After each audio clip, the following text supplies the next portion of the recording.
hard to talk about and we want to create a good conversation with somebody that we love, the first thing we have to do is attend to just that.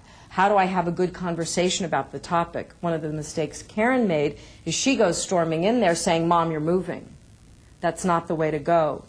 If both women can simply take a moment and recognize that this is a touchy topic, it's a scary topic, it's one that requires patience and respect and empathy and consideration. So for example, here's another way this could have gone. Let's say Karen, she needs to go over to her mother's house and she wants to talk about this. And as she's driving over there, she says to herself, "Wow, you know, I kind of have a knot in my stomach about this and I'm feeling antsy. And I imagine Mom and Dad are kind of uncomfortable about this." If she just thinks those things and takes a deep breath, she might walk in the door and say something very different. For instance, she might say, "Mom, you know, Claudia's leaving on February 1st, right? She's been with the family for 5 years now. How are you and Dad feeling about that?" And if Karen can start the conversation like that, there will be a completely different response. There's the recognition that it's difficult, there's the recognition that it's frightening, there's the shift into a more loving place, and if Karen can pull this off, and if Mom can pull this off, even though it's difficult, they can experience having a relationship fulfilled one conversation at a time. Welcome back to Aging Well in LA. I hope you are as excited as we are by having Dr. Scott Kaiser with us, bringing us new information and a fresh face. I'm excited about the potential going forward. Aren't you? Oh, absolutely. I mean, I think we've been having such a fun time with this already. We've been getting out. We did a Talking with Your Doctor segment that many of the viewers might have seen. We did some segments promoting a booklet from the National Institute on Aging on physical activity and exercise. Right. So it's been fantastic. Well, and it's wonderful they always say a picture is worth 1,000 words, and to be able to see a group of seniors actively engaged, doing healthy things, encourages those who may be sitting on the couch at home. Well, you hit the nail on the head with what we're trying to progress into. I mean, what these segments are really supposed to be about is living longer and living better. Yes. We already know there are a lot more people living longer than ever.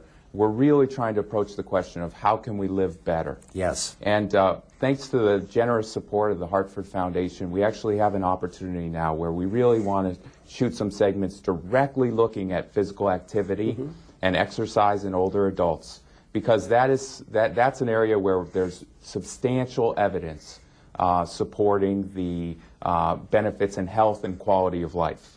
So that's kind of my jargony look at it, you know, the health and quality of life of older adults. But it's important. People have to understand that these things aren't just hatched on a rock someplace, that you have to work hard to get financial support and then to interest the people who produce programs like this and others, that you need to pay attention to this growing senior population. Right. It's a force to be reckoned with, and I think I want to be part of that movement to give a voice and empower this group, and you know, I want to be a part of that. And what I think with this physical activity and exercise programming, what we have an opportunity to do is approach it in a really fresh, new way. Right. I mean, I think that this can have a feel of some real motion and activity and be full of a charged emotion to really get people excited. Well, that's our challenge. That is a challenge. But there are lots of ways to take shortcuts. For example, in most of the larger retirement homes that I've been to and visited, music has played an important role in either getting people up to dance, which wonderful activity, but to remind them that those memory cells still work. You can remember the lyrics. You can remember where you were when you saw Tommy Dorsey's band, for example. So I hope music is part of that. Yeah, no, and we've had some touching moments already with song on the program, and hope to have more. And we would love to incorporate music and really have something that's really live for people, you know? Have you ever noticed how many times you see a musician, world-class musician, you go, that person's 85 years old and they can still play that piano. How is that possible? Yeah, you know, I mean, it's a complicated thing, but really, I mean, age is a number. Yes. And that's why, like, my specialty is looking at function and circumstance and goals. You know, so age is a number. but let's look at how we can live better. Scott, can you tell us about the UCLA fellowship program that you're involved with? Oh, yeah, absolutely. I mean, right now I'm doing a health services primary care research fellowship at UCLA, and this is really what's given me the opportunity. My clinical care, taking care of patients is first and foremost to me. But to be able to take a little time to really see out this vision of using media as a tool to get information, to mobilize people around aging and healthy aging issues. So it's really thanks to their support that I'm able to take the time to really focus on this and do this in a quality way. I'm surrounded by people thinking about health policy and quality of care, and they're really informing this project, mentorship and that kind of support. It's fantastic. Thank you, UCLA. We have great resources in this city, and Hartford as well. I think it will be useful, too, to show caregivers and family members how they can encourage this process, identify perhaps an area of interest, and perhaps get in contact with you through the Department of Aging here in Los Angeles and say, look, we did something positive. Absolutely. I mean, this, it takes a village. Yes. And people say, oh, you're a young man. Aging is about everybody. We're all doing it, and it affects all of us, okay? So that's what we're trying to produce, content that everybody could enjoy and that could involve the whole family. Right. Because I don't think these things occur in isolation. I agree with you. That being said, we want to know people doing exciting things, particularly with these segments on physical activity and exercise. Yes. And that would be great if they could call in and tell us, and we could get out there and check it out and hopefully get them involved in guiding the process. Well, I agree. And it's so important. If people have a new spark, they found a new kind of league or a social setting where seniors really thrive, they can contact you. Dr. Scott Kaiser at the Department of Aging right here in Los Angeles. The number's on your screen. And we do want to hear from you. So looking ahead with the technology, is this going to help lower the potential costs of an aging population? Absolutely. I think there are a lot of things that can improve quality and be cost saving. Absolutely. That's not my area of expertise, but that's something that we'll always be conscious of. That's just a reality in healthcare and society. Healthcare costs have gotten out of control. Oh boy, have so they. There's no question that promoting health and fitness through physical activity and exercise can be cost saving, but that's really not the focus. Right. We're really about quality, and hopefully somebody else can pick up that piece of the puzzle. Right. For now, we just want to work with what's already out there. I mean, we have evidence-based programs that already exist in LA to promote physical wellness, to get people moving. And so we just want to get people moving and keep them moving and do it together. Well, we have had several shows about the danger of falls, for example, and how just simple fixes within the home can help prevent the beginning of the health problem for people. Right. Many times it's a broken hip, tripping over a cord that should have been tucked away. Right. Once again, you hit the nail on the head because, as a geriatrician, I spent a large portion of my training was specifically dedicated to helping care for people who had hip fractures. Right. And the great news is there are treatments that are very effective, and the surgery is getting better and better, the surgical medical management during surgery. But that's something that's preventable. Yes. And you're right on the money because there are already evidence-based programs. There's Matter of Balance. It's available. It's in our city. And that's the kind of thing where we want to see who's offering that program, showcase it, get people involved. They teach you those things about how to modify your home environment, how to assess your own risk, how to strengthen to reduce your risk of fall. Right. And it's never too late to build more muscle. Well, that's an important consideration. It is not too late. I am so excited that you were part of this program, and we'll be bringing important information to our viewers and the caregivers and family members who need to educate themselves as well. Dr. Scott Kaiser, thank you so much for coming in and sharing a bit of your background. It's important for people to know the Department of Aging is filled with people who, like Scott, are dedicated to the affairs of seniors. I've really enjoyed this visit, and we look forward to seeing you next time on Aging Well in LA.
My mom kept telling my dad to clear the brush from around our house because it was a fire hazard and clearing it could save our house someday.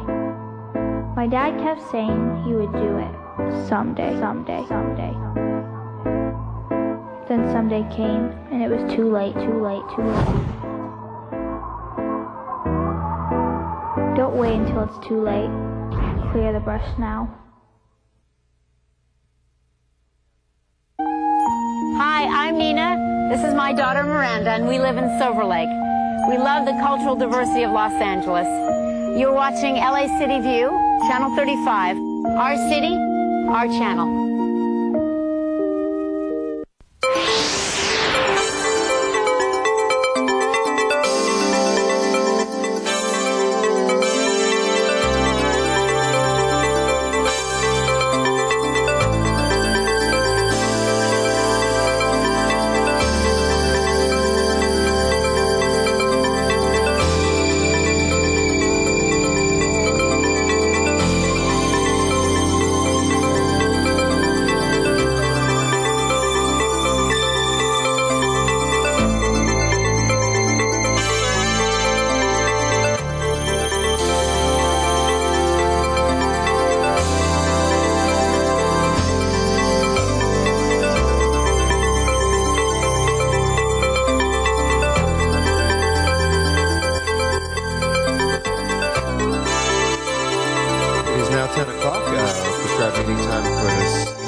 welcome our city attorney as well.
Good morning, Los Angeles, and welcome to the City Council meeting for Wednesday, December 14th, 2011.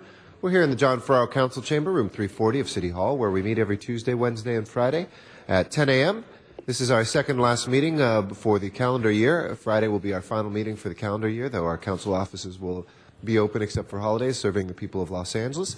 I want to welcome those folks who have joined us here this morning in council chambers. Welcome to City Hall.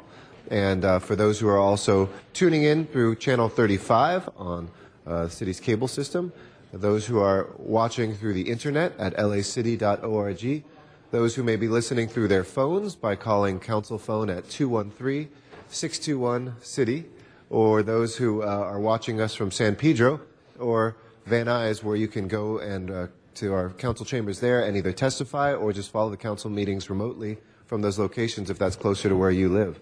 I want to thank those council members who are here on time pursuant to council rules. Council members Koretz, Krikorian, Lamonge, Perry, and Zine are all here.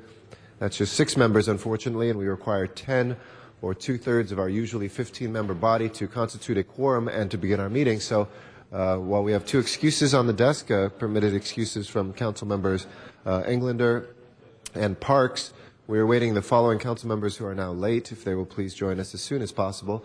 Out of respect to the public and to the body, council members Alarcon, Cardenas, Huizar, Reyes, Rosendahl, and Wesson.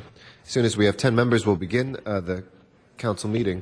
In the meantime, if members of the public would like to be heard on any of the items that are before us, there are speaker cards in the back, and you can fill those out with your name and hand it to one of the sergeants at arms. And there's also speaker cards in our remote facilities in San Pedro and in Van Nuys. Any items that have already had a public hearing in committee require a reopening of that by council members, but any item that has not yet had a public hearing will be automatically triggered here in council chambers by a card from the public.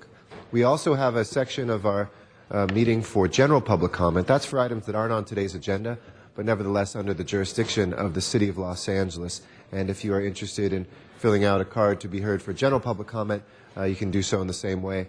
There's a podium here and in Van Nuys and in San Pedro, a timer on the podium to help you guide your time, 2 minutes usually per speaker, and we welcome your input. Our agendas are made available 72 hours in advance. They're also posted here on the side, and they're available in the back. There's copies made available by our city clerk so that you can follow along any of the items that are before us. All the reports and supporting materials for each of the individual items are made available to the public at the same time as they are to the council. Those are available online or through the city clerk and CLA's offices. That's the City Legislative Analyst's office. Thank you again to those members who are here. We are just 2 members short of a quorum. We are now at 8 members. Now we're at 9 members. Thank you, Council Members Alarcon and Cardenas, for joining us. We are just awaiting Council Members Reyes, Rosendahl, and Wesson. Ms. Perry? President, I don't know if it's appropriate for me to make a comment on an item until we've convened the meeting. Not yet. All right, it once would be we in order. convene, I just want to make a comment on something that's on the agenda. Okay, hold on.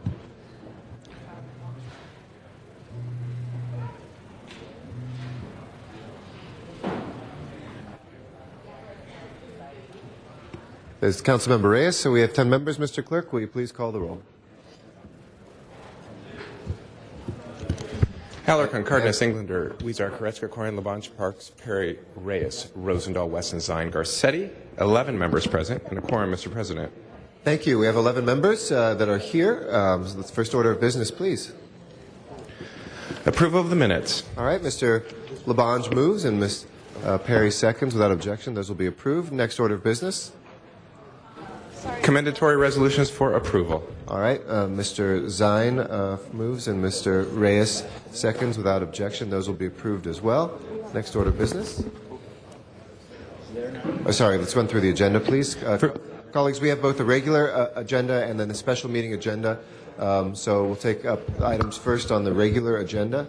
If we can go through that, any items you wish to call special, if you can direct your attention to call those special, and we'll call other items, any special from cards from the public.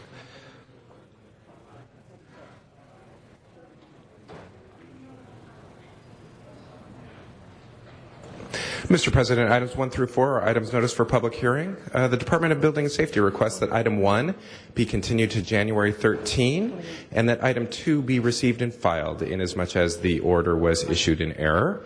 Further, item 4 is a PCN in Council District 6 and a motion is required. Okay. We'll go ahead and continue without objection item 1 and move to receive and file item 2. Mr. Cardenas, in Council District 6 on item 4, did you have a motion one way or the other? To approve. Okay. Motion to approve on 4. Anybody wishing to call 3 special? Mr. Zine? 3, due to a technical issue, we need to continue that to January 11th. January 11th, okay? Without objection, we'll continue that till 1/11/12. And let's go ahead and open the roll on receiving and filing 2 and the motion to approve on item 4. Please open the roll. Please close the roll and tabulate the vote. 11 ayes. Okay, that is approved. Ms. Perry, is it on the special meeting or the regular meeting? Okay, if it's This is on 48. I wanted to make okay, a let's wait comment. because the special meeting we're not on the special meeting, so I don't think we can take it up quite yet. But let me run through the rest of the agenda and we'll come back to that. Okay, and we'll bring up the special meeting right after. I can't really hear you. We'll take, since that's from the special meeting, let's finish the regular meeting out since it's not in order to take up anything about the special meeting before we call the roll for that meeting. Great. Okay. All right. Next items 5 through 18. Mr. President, items 5 through 18 are items for which public hearings have been held. Item 5 is a commissioner. Would you like to hold it on the desk? Yes, please. Let's hold that on the desk. And Mr. President, item 6 is an ordinance. Would you like to hold it on the desk for 12 yes, members? I know Mr. Rosendahl is on his way and should be here shortly. That will constitute 12 members, and we can take up the ordinance. So let's go ahead and hold number 6 on the desk. Other specials, colleagues, items 7 through 18. 17 for Mr. Cardenas. Other specials, colleagues, 7 through 18. If not, let's go ahead. The 8 through 12 have been agendized as possible closed session. Anybody wishing to take those into closed session? These are Office of Finance liens for unpaid taxes. If not, we'll take those in open session. Let's go ahead and take up the balance. Please open the roll, close the roll, and tabulate the vote. 11 ayes. Those are approved. Next items, please. Items 19 through 47 are items for which public hearings have not been held. 10 votes are required for consideration. Okay. Anybody objecting to consideration? Seeing none, we have those items before us. Do we have cards from the public on any of those, Mr. Clerk? Mr. President, item 19 is a commissioner. Would you like to hold it on the desk? Yes, please. Let's hold 19 on the desk. Further, there is a request from member to continue item 24 to Friday, December 16. Okay. Any objection to continuing 24 until the 16th? That's this Friday. Seeing none, we'll continue item number 24. Further, there is a request to continue item 29 to January 11. Okay. I'll move that. If there's no objection, we'll continue to item 29 till January 11. And we have, additionally, we have a request to continue item 46 to January 3rd. All right. If there's no objection to continuing that till January 3rd, that's the first meeting of the new year, we'll continue item 46. And do we have cards from the public on any of those? Hold on one second, colleagues. We'll come to specials from individual members. I just want to get the cards. Mr. President, we have cards on 20, 27, 28, 31, 32. Okay. Specials, Mr. Weezer. 29, please. Okay. That was continued until January 11th, Mr. Weezer. There was a request. 39. 39, okay. That's 39 from Randy, Mr. she wants to Weezer. hold it for on the table, right? Other specials? Let's call special. What number is it? What? 40. We're not on the special meeting. This is just items 19 through 47. Any other specials, colleagues? We just have 39 from Mr. Weezer, and then those called special for cards from the public. 9 special. Okay. If not, Mr. yes? President, item 20 is an ordinance and contains an urgency clause. Would you like to hold it on the desk for 12 members? Yes, please. Let's hold that on the desk till Mr. Rosendahl is here. Any other specials, colleagues? If not, let's go ahead and take up the balance, please, Madam Clerk. Please open the roll, close the roll, and tabulate the vote. 11 ayes. All right, those are approved. If we Mr. can't- President, yeah. on the continuation agenda, item 49 is an item for which a public hearing has been held. Okay, Mr. Zine calls it special. Okay.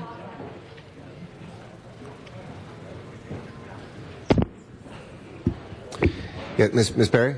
Yeah, 49 comes after 48 as I'm looking at. It's the continuation agenda. So, 49's on the, I'm sorry. yeah, so if we go to That's right. 48, it's the special meeting, so we have to All stay right, in I that just want to special make it meeting. short. Is there some way we can, If we go into it, we'll have to stay in in the special meeting for the duration of the special meeting. As you know, the city it's attorney. only one item. No, I know. And I might be able to take care of it Okay. Well, with one announcement. we have these cards on it too, so. Well, no, I understand. Yeah. Is there some way that the city attorney can advise me that I could at least just make a very simple statement about the committee meeting that I'm holding this Friday at 9 o'clock on the item? Is there some way I can do that? You can make that simple statement that you just made, and then council can follow up on that during the special meeting, but All right. there really shouldn't be a discussion past that. Nothing substantive. Correct. All right, thank you. I think I can do that. go ahead And then. if I step out of bounds, you should stop me. Okay? Yeah, and Dennis said he would help. This item, item 48, will be heard in Energy and Environment Committee this Friday in room 1010 at 9 a.m. Is that Thank okay? you, Ms. Perry. Thank you. All right. Good job. All right. We'll be taking up the special meeting agenda, though, later. That will come shortly. We'll go to public comment right now, which is for items. Oh, Mr. Zine, sorry, we called it special, yes. Yeah, it's not on the board, though. Okay. Let's make sure that 49 is please called special from the continuation agenda.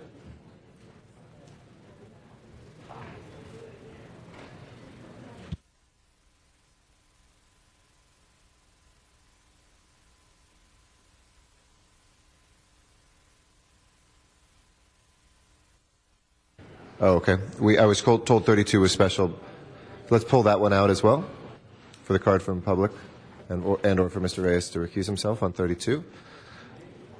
Let's go ahead and do we need to formally reconsider that? Do we need to formally reconsider that, or is that okay? We have it called special. 32. Let's open the roll on reconsideration of 32, please.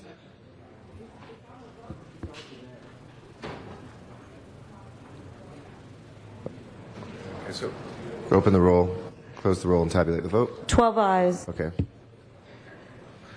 Just for the record, I called that special for a card from the public previously. It was an administrative error that we have, so that is back there. It was not voted on by Mr. Reyes previously. We'll go to our general public comment, which is for items that are not on today's agenda, but nevertheless under our jurisdiction. Our first speaker is Juan Acala. After that will be Henry Marine. Good morning. Good morning. Dressed a little bit like Santa Claus. I could be dressed like you. Not a problem, you know. If the monkey dresses in a silk suit, he's still a monkey, okay? I'm here to address the idea that we need to approach social problems just like scientists approach a scientific problem. They create a formula and they go by it. And that is the way they solve the scientific problems. We need to create a formula for social problems that will actually fix the mess we're in. The Occupy movement, it's kind of tickling you in the rear, letting you know that there is something wrong. And what I think is wrong is that we have a world where we are not being represented as people. We are running this whole show as a republic instead of a democracy. People here do not really have a voice. We have too many people in the city coffers taking the monies out, monies that should go to help people around the city. Anyway, in my point of view, we are smart enough to finance each other out of homelessness and out of this mess. All we have to do is simply line each other up in a computerized list and provide each other with the real estate that belongs to us, to the people, and we need to change the unjust real estate laws.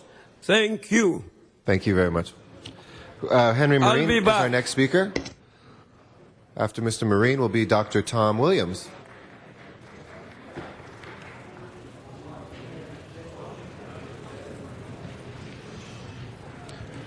Good morning, sir. Since hindsight is 2020, we now know how much money was illegally diverted from public employee pension plans and contributed to union pension plans on a fraudulent basis. We also know that misrepresenting city employees as hire and haul employees or union workers to deny benefits is discrimination.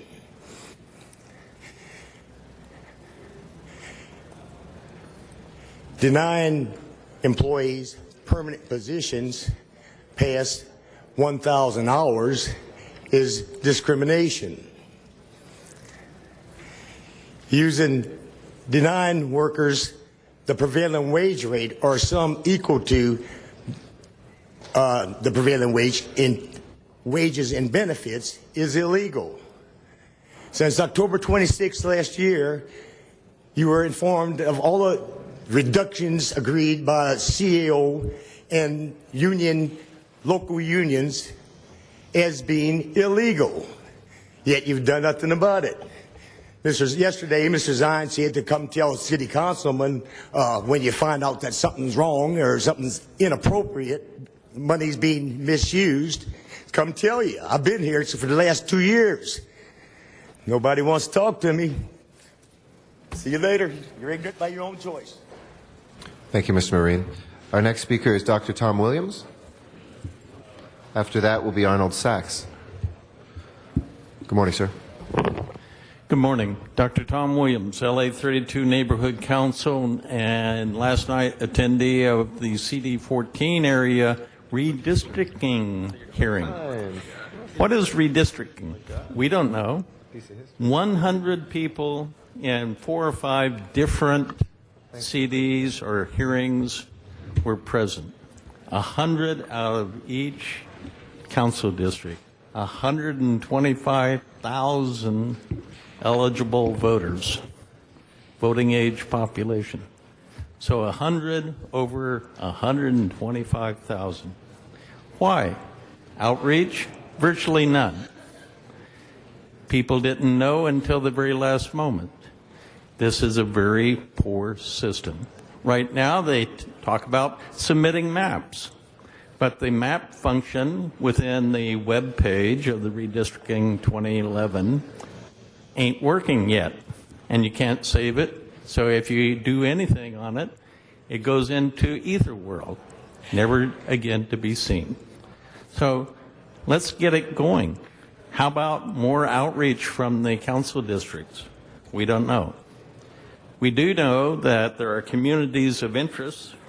That is a very nice compact one out in CD3, very badly gerrymandered in 1, 2, 4, 13, and 14. We have a net scorecard, A for Council District 3, F for Council District 14.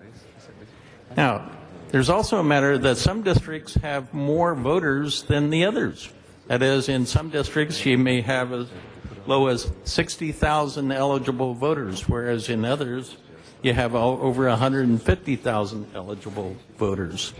Something is wrong with this redistricting system, and it needs to be corrected. Thank you. Thank you. Arnold Sachs is our next speaker. After that will be Matt Dowd.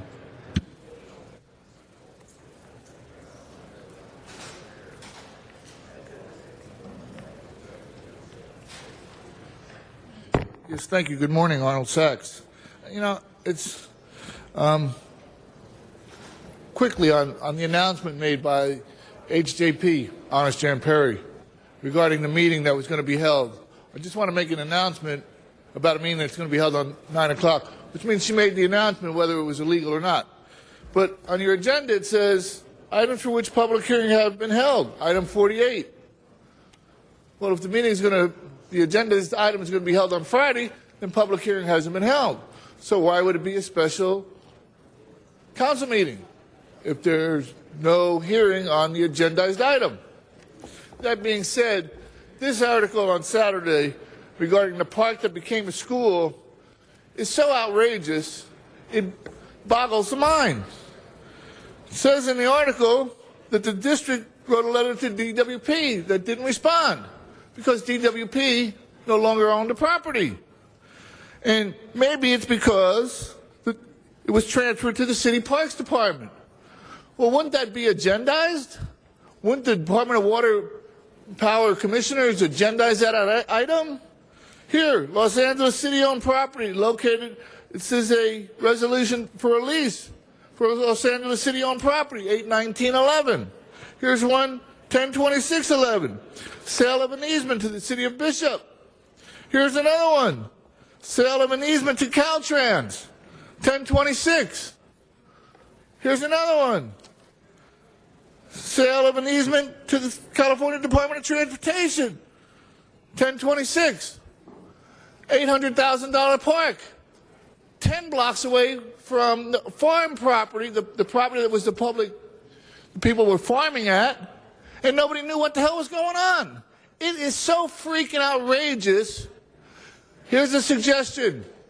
You know, people are wondering what to plan around City Hall. Why don't they stick your heads further in the ground? Because you're already up to your asses. Sir, if we could ask you to please refrain from personal comments. We try to treat you with respect if you would try to do the same. Thank you. Matt Dowd is our next speaker. Mr. Dowd. After that will be Armanak Norajanian. Thank you. Yeah, that's the reason why Eric Garcetti should not be elected mayor. They're all running for mayor. I think Jan Perry's a better option for mayor, and here's why. Because Eric Garcetti has displayed a pattern of corruption, collusion, and deceit for a period of years, and I'm going to explain them. The first one was when he had a campaign corruption. When his dad was the chair of the Ethics Commission, he wrote an illegal $500 check to his campaign, totally illegal. They ought to know better. He's meant to be a Rhodes Scholar. He cuts in on everyone here with his little smart ass kind of, oh, you shouldn't talk to a councillor directly, and all these little smart ass things, but you took blatant campaign corrupt money from your dad, and then you blamed it on Mummy. Yeah, he goes, oh, my mom put the checks in front of my dad. That's what this guy told us. And then the next one, you sold out all your Mexican homies and the other Mexican council members down on Venice Beach, because on Friday they introduced the draft ordinance, but 2 months ago they introduced one that didn't mention the Mexicans. But now all of a sudden on Friday, and they voted it in yesterday, on Friday it's like no more henna tattoo. That's body art. And it's all 90% Mexicans do that down on Venice Beach. And there's no public comment on it. There's no discussion. There's no word. And Eric Garcetti votes that in. And then thirdly, Dennis Zine is here yesterday, okay? talking about heckler money, total abuse, corruption, and they're funneling off this federal money for affordable housing, for lavish dinners and all these horrendous things. Bill Rosenthal's all discussed it, but then what do? They sneak out and break the quorum to go to a Hanukkah lighting thing out here in the rotunda. While you're talking about massive corruption, the worst ever they've seen. So there's 3 strikes against Eric Garcetti right there. Thank you. Our next speaker is Armanak Norajanian.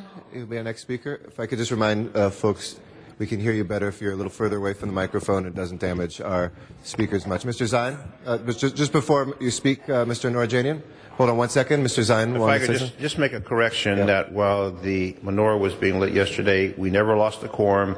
While members went out for that ceremony, we still maintained the quorum. I just want that for the record. That's correct. We said that yesterday as well. But thank you. Mr. Norajanian, thank you for your patience. Please. Okay. Respectable City Council members, dear fellow Angelinos, as a liberal Democrat and human rights advocate, I ran for the seat of California State Assembly for next year elections. I promised to raise taxes 50% against wealthy individuals and rich oil and gasoline selling corporations in order to remedy budget deficit in California, create more jobs with government contract and subcontract orders. I propose to create California satellite cell phone service for rural and forested areas, territorial waters over California shores. Also, we'll create state legislation to control car jams with live satellite surveillance. To disperse car jams on California freeway. I propose to this legislation to grant 6 months paid furloughs for pregnant women at the expense of state, in California, in order to alleviate their suffering. And also, I propose to ban sales of harmful narcotic marijuana in California. And actually, Proposition 19 was rejected by a relative majority of Californian public, according to an MSNBC report. And I propose to fund Proposition 36 to give significant increased funding for Proposition 36 that actually enables Californian judicial authorities to sentence substance abusers to go to rehabilitation clinics on mandatory basis. As a progressive Democrat, I believe in fighting against corruption and wasteful spending, and I demand that council members actually cut their egregious wages, $178,000 per year, in half, and give that money to Los Angeles city workers. Thank you very much, Mr. Norajanian. That will close our general public comment for the items that are before us. We have 12 members now for the two, both 6 and 20. 6 has no cards. Let's go ahead on that one first and take up the roll on item number 6. Please prepare the roll and tabulate the vote. 12 ayes. That is approved. Item 20, while we still have 12 members as well, Dr. Tom Williams, we have one card if you'd like to come forward on item number 20. Dr. Williams? Item 20, 2-0. Oh, he passes? Okay. So with that, we'll go ahead and take up item 20 as well. We can open the roll, close the roll, and tabulate the vote. 12 ayes. Thank you. We'll send that forthwith without objection as well. If we can take up our commissioner, we have 2 other things, and then we'll take up the commissioner. Item number 39, if we can continue that until Friday, that would be 2 days until December 16th, without objection. And then item number 42, if we can please reconsider for a technical amendment. Please open the roll on item number 42. Close the roll and tabulate the vote. 12 ayes. If we can call that special, I'll call that special, please. That will take us to our commissioners, which we'll take now at the outset. Item number 5 is our first commission appointment, and that is from our Trade, Commerce, and Tourism Committee of Ms. Ann Hollister. If you'd like to come forward to the table and recognize Mr. Labange.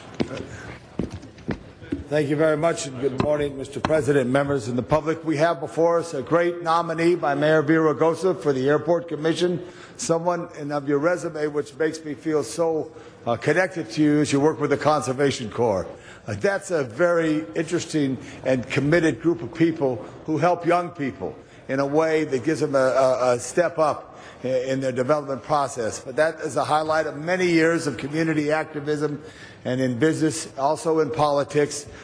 She is a resident of the San Fernando Valley, resident of the 11th District that is next to the San Fernando Valley. I corrected that, Mr. Rosen. I wanted to make sure you were listening.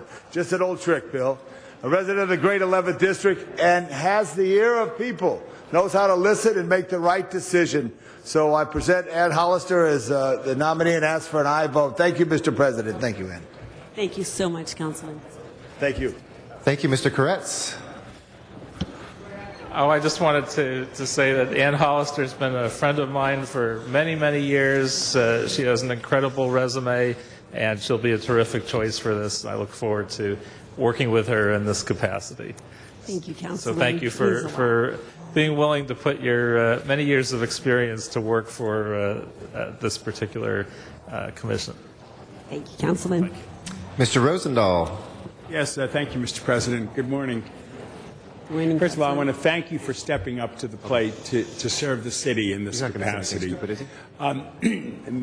Labange mentioned your background, your involvement in community. One of my biggest concerns is the 350 acres that is contiguous to the airport, and what do we do with that land going forward? As you know, in our conversations, we've talked about the Westchester, Playa del Rey folks are completely engaged in it.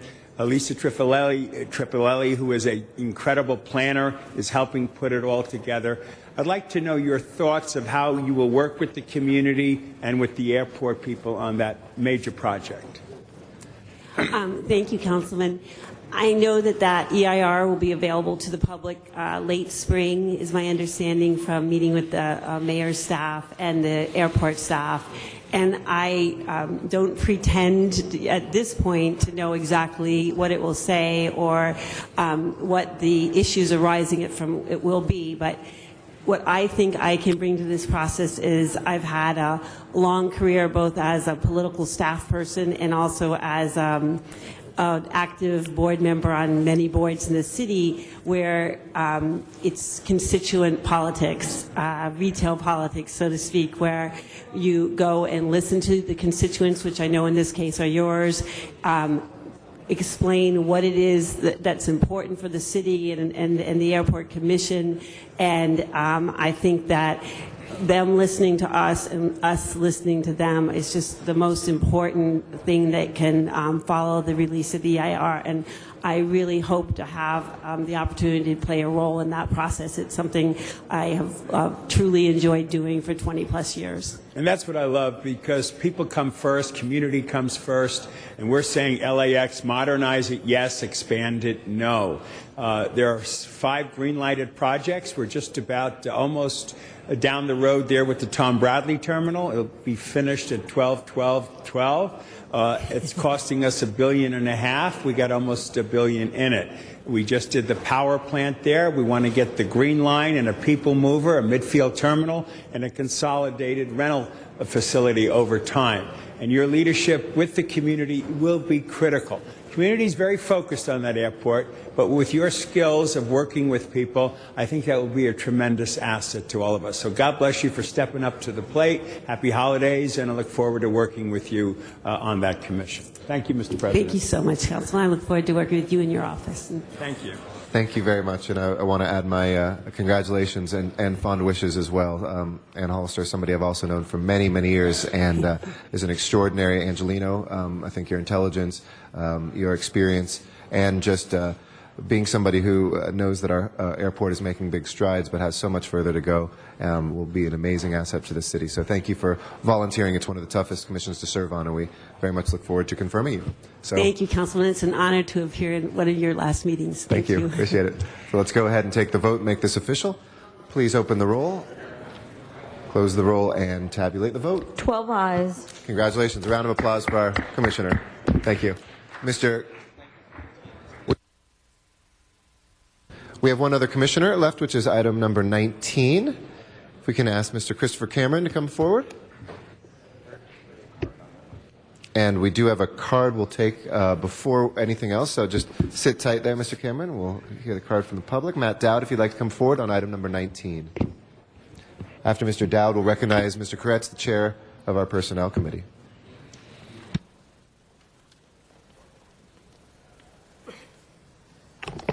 All right. Yes. Thank you. Very interesting one. Of course, people, the Employee Relations Board.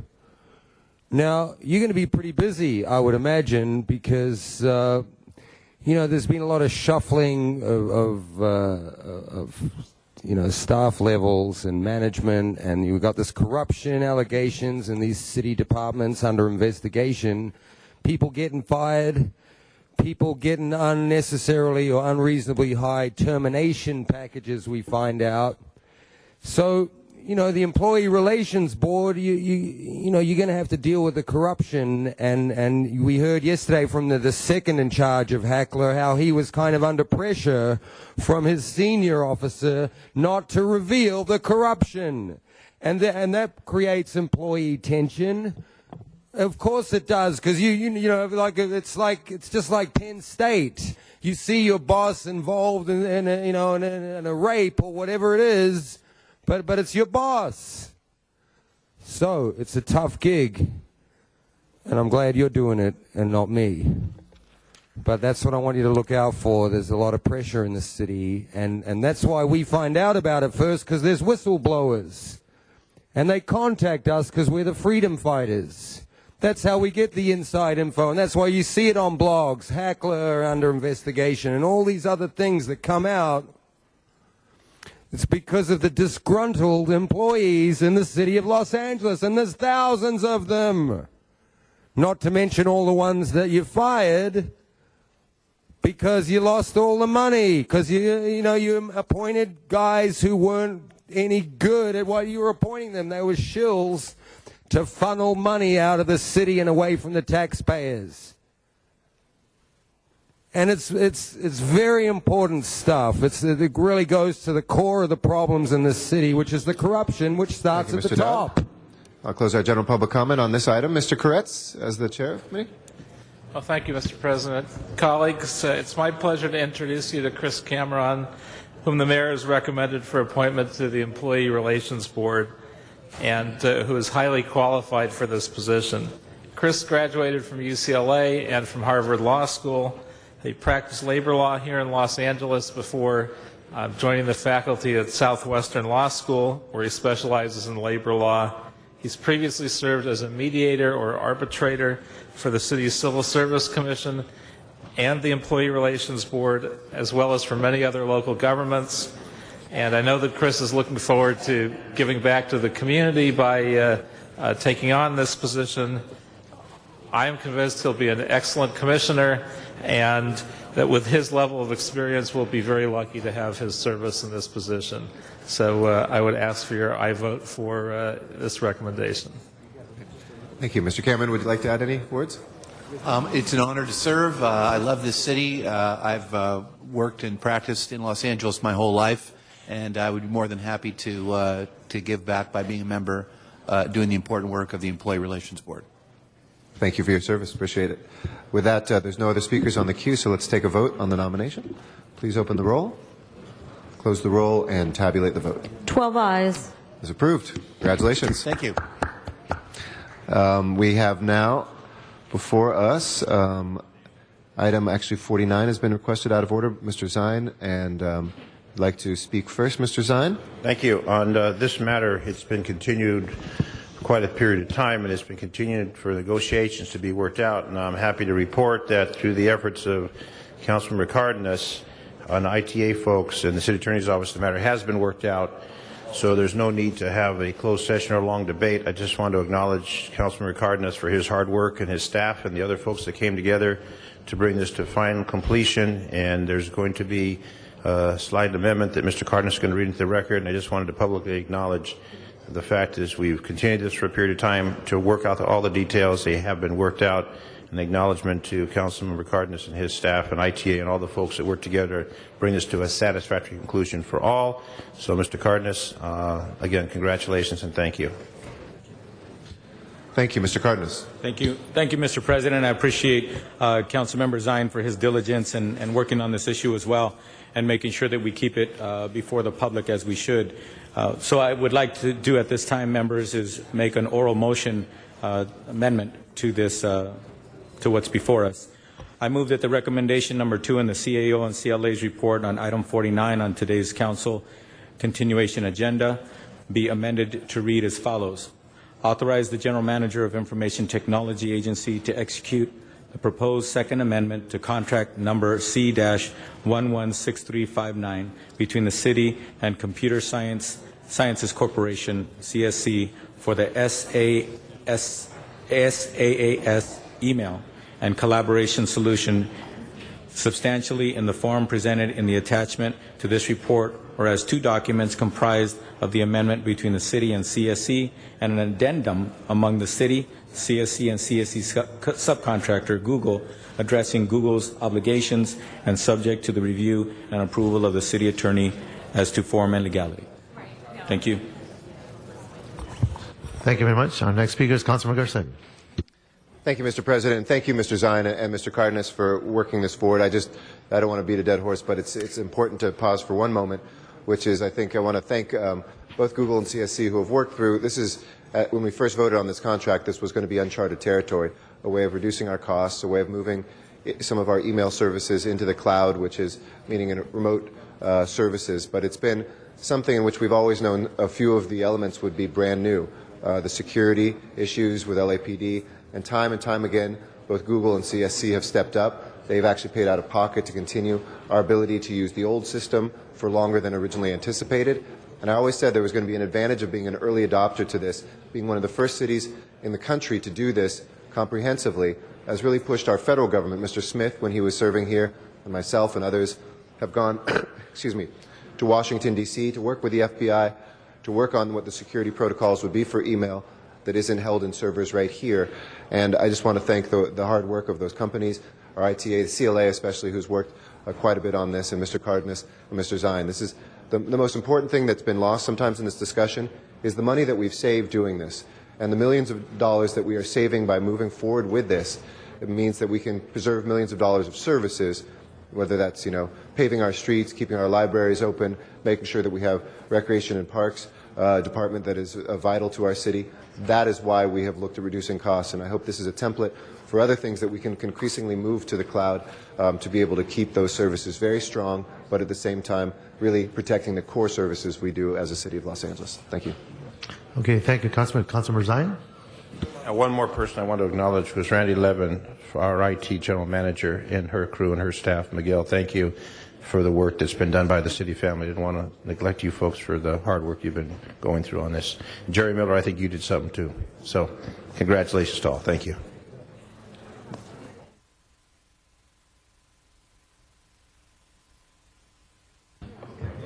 Okay, so seeing no one else on the speaker queue, let's put this for a vote. Call the roll. Open the roll. Close the roll. Tabulate the vote. 12 ayes. Okay, that is approved. If we can go to the to item, item 32 we're going to take up next. Mr. Reyes is going to recuse himself on that. And we do have, I believe, card on item 32. Arnold Sachs, if you'd like to come forward.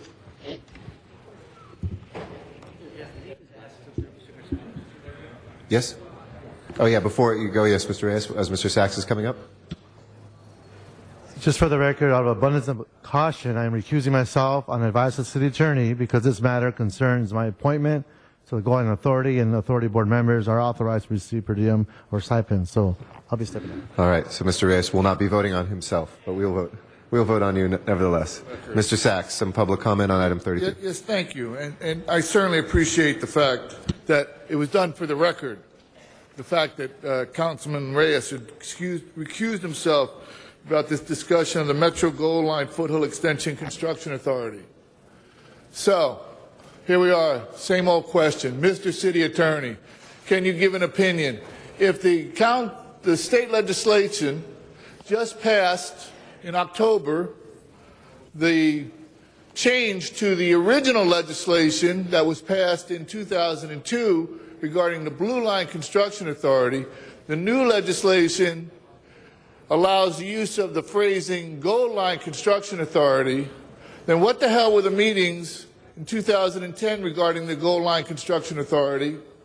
And what the hell is the land transfer where the Los Angeles to Pasadena Blue Line Construction Authority now owns property that was purchased with public funds to a private entity? Because all due respect, this is open and transparent, and checking with the city attorney that we're on the up and up, can you give an answer? No. So we're stuck with funding, half cent from every person sitting in this auditorium, this room, on their Measure Our taxes being funneled to a third party.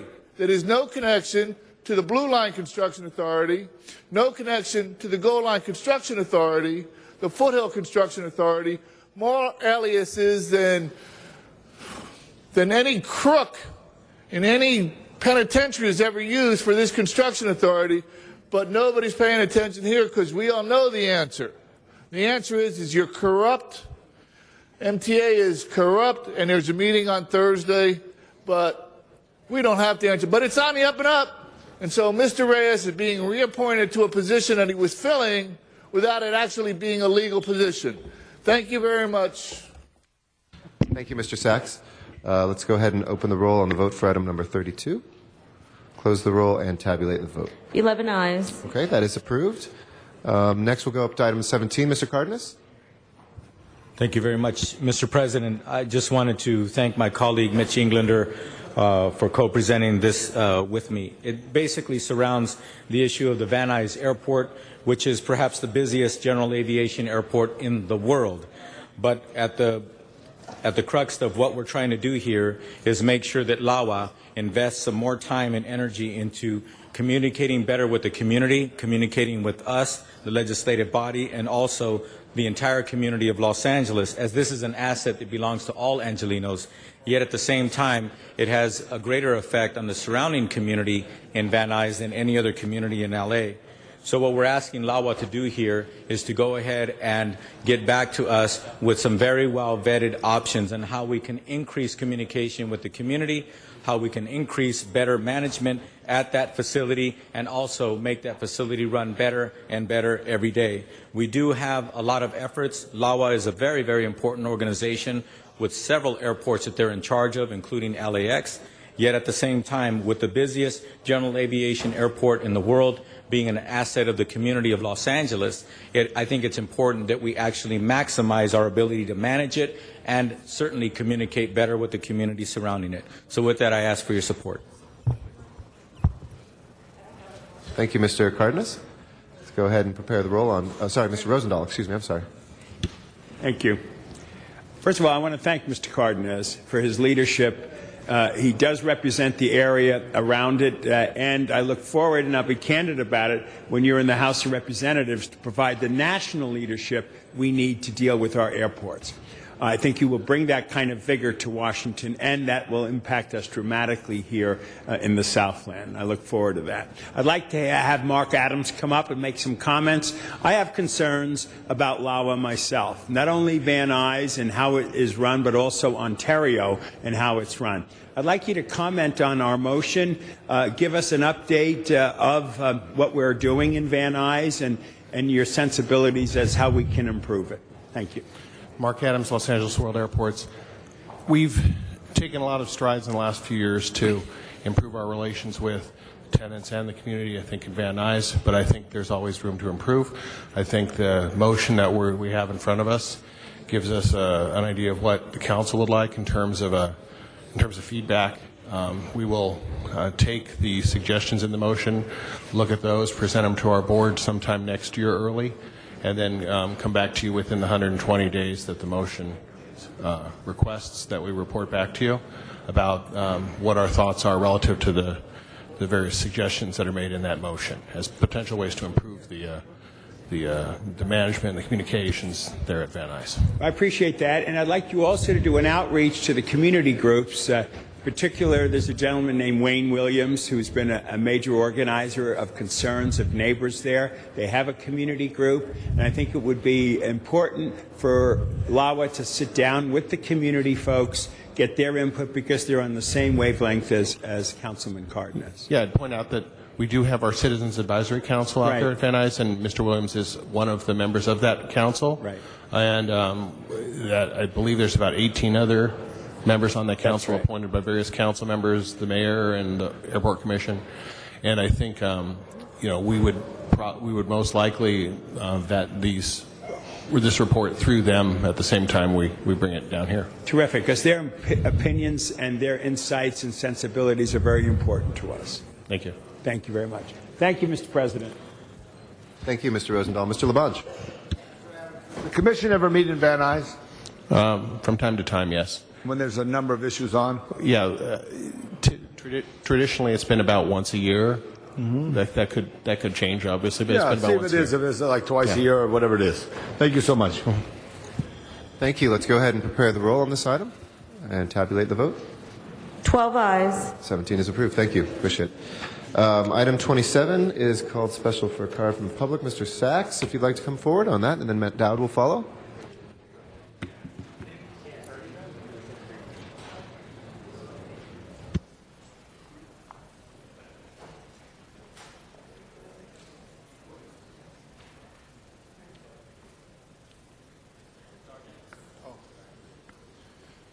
Yes, thank you. Good morning again, Arnold Sachs. This is an increase of the contract for Louis Brisgard for 308 regarding the Community Development Agency versus the City of LA. So you just recently took some action where you added legal teams onto your to be retained by the City Council. So I'm wondering, how much was this contract for originally? Could you give us an idea of what the billable rate per hour is on this fee? And again, why would the city be paying for CRA representation in a legal battle when the CRA is not an agency that's under the city's financial requirements, meetings of the city's financial, all the city requirements regarding financial doings? And what would be the city's direction if they lose this case, which regards, I believe, the state's termination of the CRA? We have yet to hear what might be a plan if that should go against the city's request to maintain the CRA and its standing, because it's a great way to funnel away money. Our next speaker is Matt Dowd. After that is Armanak Norjanian.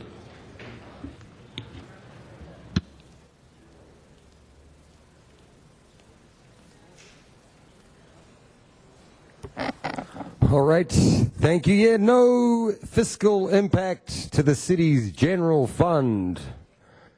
The source of funds is CRA LA General Revenue Funds. It sounds just like Hackler. We'll just designate the funds out of some other account, but we're still going to have to cover it with the money out of the general fund at some point. It's just like everything in this city. You try and take it from one thing.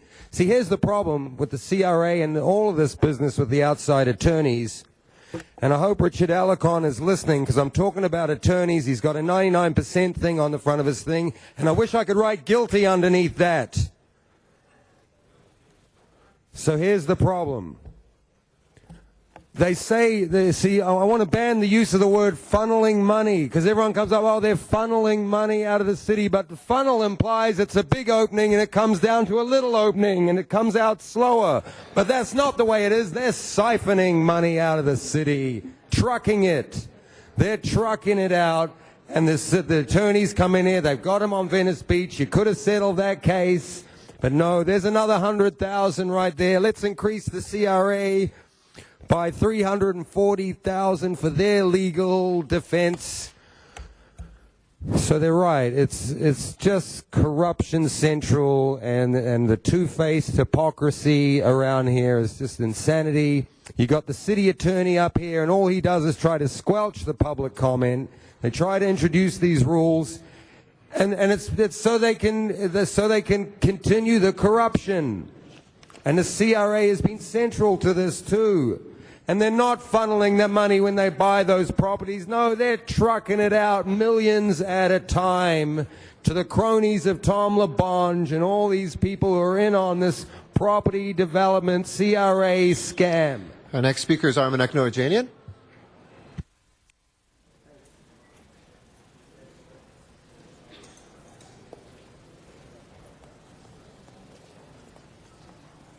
Respectable city council members, dear fellow Angelinos, actually I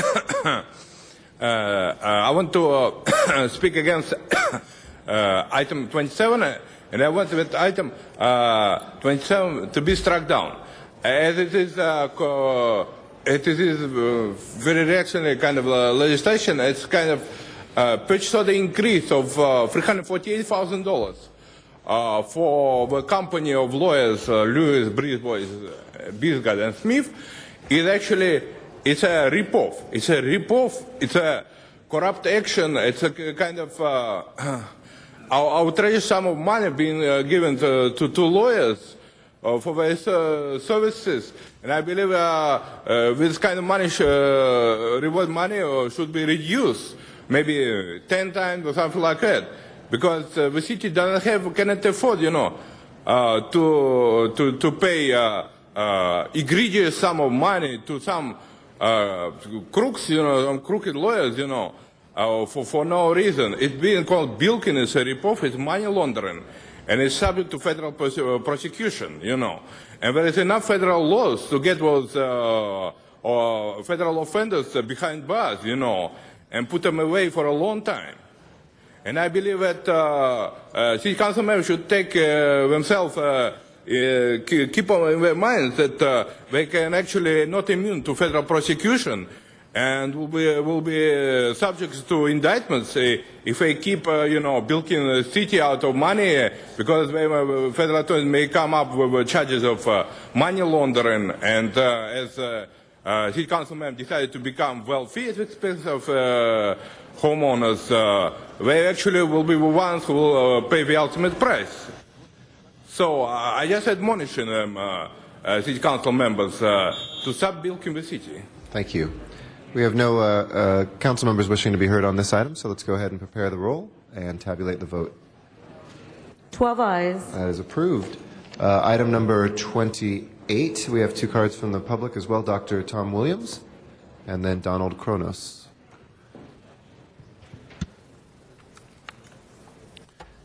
Good morning. Dr. Tom Williams, LA 32 Neighborhood Council. The Sierras fire is a big fire.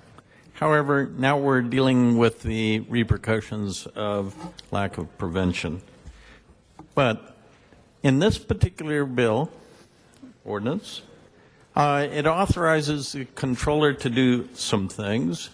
But then in item 8, it says that the general manager is to prepare the controller's instructions as to what the controller is to do.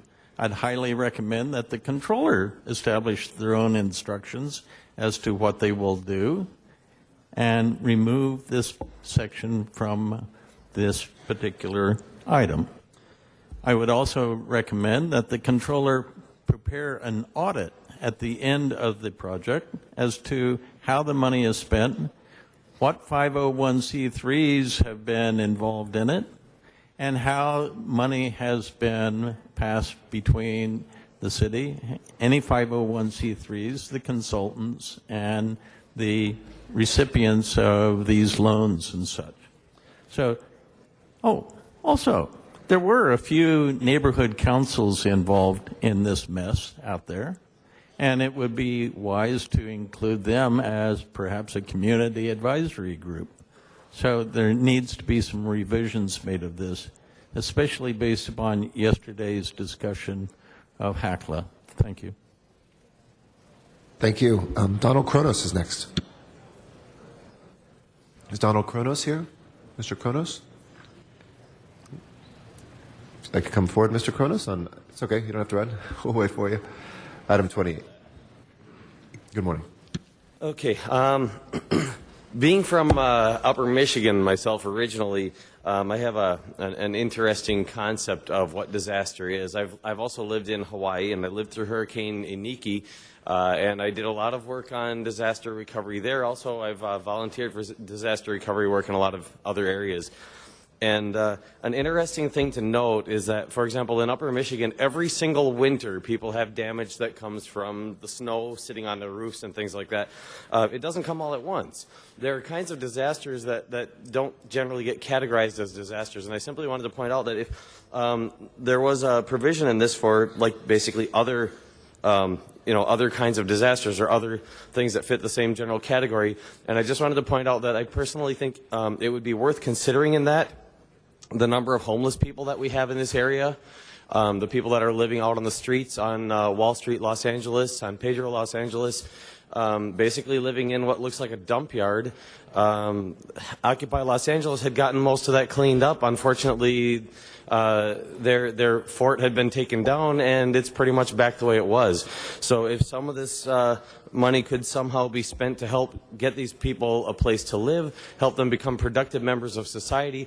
I know there are some that don't care to be productive, but the vast majority, I believe, do want to be productive members, and I have seen people who otherwise would be useless to society actually working hard to try to make society better. So, work with the people on it and try to get something positive done. That's my suggestion. I hope that it'll be seriously considered.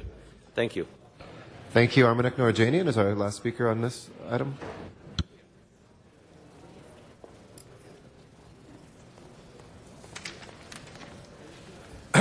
Respectable City Council members, dear fellow Angelinos, as a Liberal Democrat human rights advocate, I fully support item 28. Well, actually disburses grants, from California Department of Housing and Community Development, and I fully support it. And speaking, to adopt this particular item 28, that actually very much brings the necessary money at the amount of $8,500,000 to the coffers of the City of Los Angeles. We'll have distributed money to homeowners in order to alleviate their peaceful conditions and sometimes being ripped off by loan sharks and stuff like that, and may allow them to pay their mortgages, not to exceed the amount of mortgages of 1/3 of their income. Actually, it's kind of receipt and disbursement of disaster recovery initiative program is very important issue for the City of Los Angeles, that allows the City of Los Angeles to deal with a problem of homelessness and improve housing situation for the Angelino public. Really. Actually, it's I believe it's kind of smart provision, of a general manager of Los Angeles Housing Department to accept those grants and receive deposits. And I also believe that City Council members should create some mechanism in order to control disbursement of their funds and control the spending, and to audit those spending books, kind of those managers, and on a regular basis. Yeah. Thank you, Mr. Norjanian. That will close public comment on 28. If we can please prepare the roll. And Pardon me, Mr. President. Motion 28A has been submitted and circulated. It's now before you for consideration. Okay, as amended then, let's go ahead and take up 28A. Please prepare the roll and tabulate the vote. 12 ayes. Thank you. That is approved. Number 30 was called special in by accident. If we can just take up that real quick, and then I'll recognize you, Mr. Krikorian. Please prepare the roll and tabulate the vote. 12 ayes. As approved, Mr. Krikorian. Thank you, Mr. President. I'm sorry, but I'd like to ask that number 25 and 26 be reconsidered for purposes of continuing them. Okay, let's open the roll on 25 and 26. Please prepare the roll and tabulate the vote. 12 ayes. And to what date would you like those continued to, Mr. Krikorian? Any date in January would be fine. Okay, January 3rd, first meeting? Okay. Thank you. Continue those till January 3rd. All right, next item is 31, also called special for cards from the public, and then we will shortly go into the special meeting, and thank you everybody for your patience as well. Our first speakers are Randy H. McMurray, and then Joel Lieberson will follow.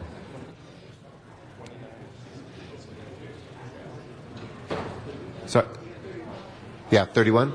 Did you want to say some things at the outset, Mr.? Okay, let me recognize Mr. Alarcon first, and then we'll take the speakers one at a time. Yeah. On 29, yes, it was continued. Yes. But I believe the member removed his objection. I got staff from the 8th District that said that they would like to see it go forward. If there's no objection. We know all about it. We'll make sure we take it up. Got it. Thank you very much. Thank you very much, Mr. Labange. Mr. Alarcon. Council members, as you are well aware, our city was devastated during the foreclosure crisis with numerous foreclosures. Our constituents were greatly affected.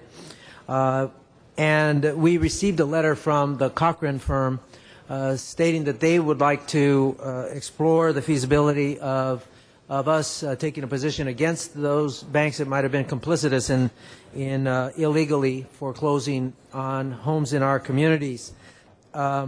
So I introduced a motion to have them make a presentation to this council as to the issue of redlining and why they believe we are in a position to take on this case. The city attorney has opined that we cannot go into closed session, so I would caution that we cannot get into great detail about strategy like we normally do in closed session about amounts and things like that. But if we can just get a general presentation, it would be my intent to refer them to the city attorney to consult with the city attorney, and then for the city attorney to come back to us in January with the Cochran firm represented and make a more detailed presentation, hopefully in closed session, where we could get into the details. But at this time, the Cochran firm has prepared a brochure that you should take a look at. I think it spells out the case generally and makes it very simple to understand. So with that, if they can proceed with their presentation. Thank you, Mr. President and Council. My name is Randy McMurray, and I'm the managing partner of the Cochran firm in Los Angeles. We take this case very seriously. This is a case of reverse redlining where minorities, mostly Hispanics and African Americans, have been singled out for reverse redlining and more predatory mortgages. We have put together a team that we believe has the expertise and the finances to prosecute these lawsuits in behalf of the city, for the city to recover substantial money that has been, I hate to say, I'll say pilfered from the coffers of the city with respect to the mortgages, the loss, the foreclosures we've suffered, and the city's out-of-pocket costs for this. We expect that the cost of the litigation is going to be quite significant, but we are prepared to take on those costs and the risk, and we put a team together with the Joel Lieberson and the Cochran firm, and you'll be surprised at the number of people that you will know about who have joined this team for us. My goal is to introduce you to the Cochran firm, LA. I know most of you already, and that I will let Mr. Lieberson talk about what we intend to do. And I understand we don't want to take up a lot of time, and I look forward to having a meeting with the city attorney's office or the further council meetings or whatever the council chooses. And I thank you for the time, Mr. President and Council. Good morning. My name is Joel Lieberson. It's a pleasure to be here this morning. I'm an attorney, and I also have a strong background in finance and accounting, and have been working with the Cochran firm on this issue for several months. We're aware that what a number of the banks have done throughout the country, and particularly in Los Angeles, through the process of targeting minorities and issuing predatory loans, has really ravaged communities throughout the country, and Los Angeles has been hit particularly hard. I know we're not here to talk specifics, but the damage estimates that the Los Angeles metropolitan region has incurred from this activity specifically are in excess of $1 billion. And they consist primarily of two areas. Number one, actual out-of-pocket costs that are spent when you have a foreclosed or a boarded up or a vacant property where we have to send out police, fire, other social service agencies to deal with those properties. The other large area of components of the damages consist of a diminution in the property tax value. That can actually be traced through statistical evidence and the experts we've already been consulting with to the specific unlawful issuance of predatory loans. I think it's important to understand that the claims we are talking about are not novel. The City of Baltimore and the City of Memphis have already filed and are actively pursuing Fair Housing Act claims on this exact issue in federal court. And to date, in both of those cases, the federal district judges have refused to dismiss the complaints, despite the bank, in that case, Wells Fargo's best efforts to do so. Those cases are going forward. Additionally, it should also be made clear that the United States Supreme Court has specifically allowed municipalities, such as this city, to proceed and pursue a claim under the Fair Housing Act to recoup the types of damages we are talking about. So I think, to put it in context, we need to understand that there is nothing novel about what we are doing here. The Fair Housing Act is a very broad remedial statute designed to address this exact type of conduct. But as Mr. McMurray pointed out, these are expensive cases. We have the ability to provide the funding for the city. There will be no financial cost whatsoever, no obligation to repay a penny if the cases do not succeed, and we have an extensive team put in place to litigate them, which includes those in front of you today and Dean Erwin Chemerinsky of the University of California at Irvine School of Law, who I believe everybody in this room is well aware of and has been a tremendous friend and asset to the city of Los Angeles for decades. The time really to act is now. We have the wind at our backs with these federal judicial decisions. We also have a very prominent jurist in New York, Judge Rakoff, on the district bench, who just refused to approve of a settlement between the SEC and Citibank on the basis that the amount of money the bank was supposed to pay was too little, and they refused to acknowledge the conduct that gave rise to the settlement. The federal judiciary has now made it clear enough is enough, and that we would love to be able to work with the city of Los Angeles to pursue these claims. We have the team, we have the money, and quite frankly, the sooner we can file, the sooner you can get money back. And with that, I'd like to briefly introduce Mr. Joe Barrett from the Cochran firm. And thank you all. As we've stated, what this is really about and why the Cochran firm is fired up to handle this for you is we're talking about the most disadvantaged people in our society being taken advantage of with these predatory loan practices. And we're all suffering in Los Angeles. So what we're presenting to the city is an opportunity to not only serve the African American and the Latino population, but all of Los Angeles through this lawsuit.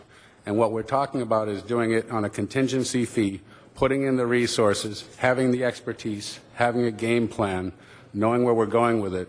And what we're really trying to do is make this a better city, restore money back to the city for the services presented. So we put a lot of time into the brochure, and thank you, Councilman Alarcon. We put a lot of time into the brochure, which we give you all to please take a look at, understand what we're talking about, and just know that the Cochran firm, in our view, is the best firm in Los Angeles to handle this case for you because we serve those communities and we know the issues. Thank you. Thank you. Mr. Reyes? I just want to make sure I understand correctly your proposal. One is that the city will not be losing any money upfront in engaging in this process. That's correct. Okay. That's correct. What other cities are you working with? And what is their, I'm going to put it, how have they phased this in? Where are they in this process? On Monday, Mr. Reyes, we're actually sitting down and talking to the county council folks about the same case on the Los Angeles County level. How about other cities, whether either in the state or in the country? Yes, there are other folks. Since we're in public session, I need to be kind of cautious with my comments. Let me simply say there are approximately 10 cities in the country where this type of case makes sense from a numerical perspective, and we are talking to several of them at the moment. And just for the sake of transparency, when we engage in this process, we know that relationships are important with financial institutions. When a municipal corporation of this size, the second largest in this country, needs to have certain financial tools to operate. Now, do we put ourselves at risk in hurting our very own city and our constituents? Because then we have to pay different fees, higher fees, given these relationships that exist, because there's only so many places you can go to that have these instruments that allows us to function as a municipal corporation. How do we fare in that context? I think that's a great question and something we've had numerous discussions with entities such as yourself about. No one is suggesting by this type of lawsuit that the municipalities are taking an anti-bank position. In fact, we all know how important it is to have banks in the community. The point is, what you cannot do, however, is take advantage of the disenfranchised and the minorities in clear violation of a federal statute and abundant case law precedent, and essentially pilfer, in this case it's in excess of $1 billion from this city that have been pilfered by these banks in terms of out-of-pocket costs and the loss of property taxes. In addition to that, and we haven't talked about it because, again, we have to be careful for privilege reasons, the banks have themselves profited to the tunes of billions and billions of dollars from this unlawful activity. And so one of the other components of the claim will be a restitution claim. Pursuing a claim like this to recoup money that they have unlawfully obtained is not likely to have any impact on any major bank's willingness to engage in conduct with the city whatsoever, and we are very sensitive to that question. Well, I represent a district where 40% of my district is at or below poverty. Over 60% rent their homes. 2 or 3 families living in one-bedroom apartments. Many people have lost their homes, are right now living in their cars, surviving in motels, just to stay close to a school where the kids don't get penalized further. The scenario is very bleak for thousands, so I understand the need to address those who took advantage of many of our constituents because of the lack of language, infamiliarity with process, intimidation, everything that goes with this type of abuse. This city has been dealing with those kinds of loans for years now, and yet the return has never really been substantial and or reflective of the damage. What makes us think something different will happen now? That's what we do, Your Honor, Mr. Councilman Reyes. This law firm has been known to take on those tough jobs. If the city desires for us to work with you, we have put together a team that we believe will get your constituents who have been foreclosed upon, at least in the beginning, the city services that they have lost, the ability to recover from what they have lost.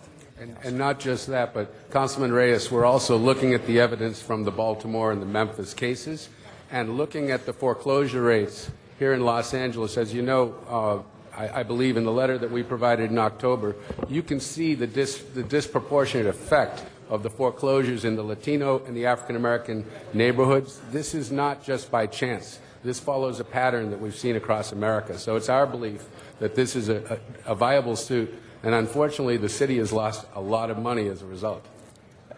So I guess in closing, I just want to say that I don't want to raise expectations.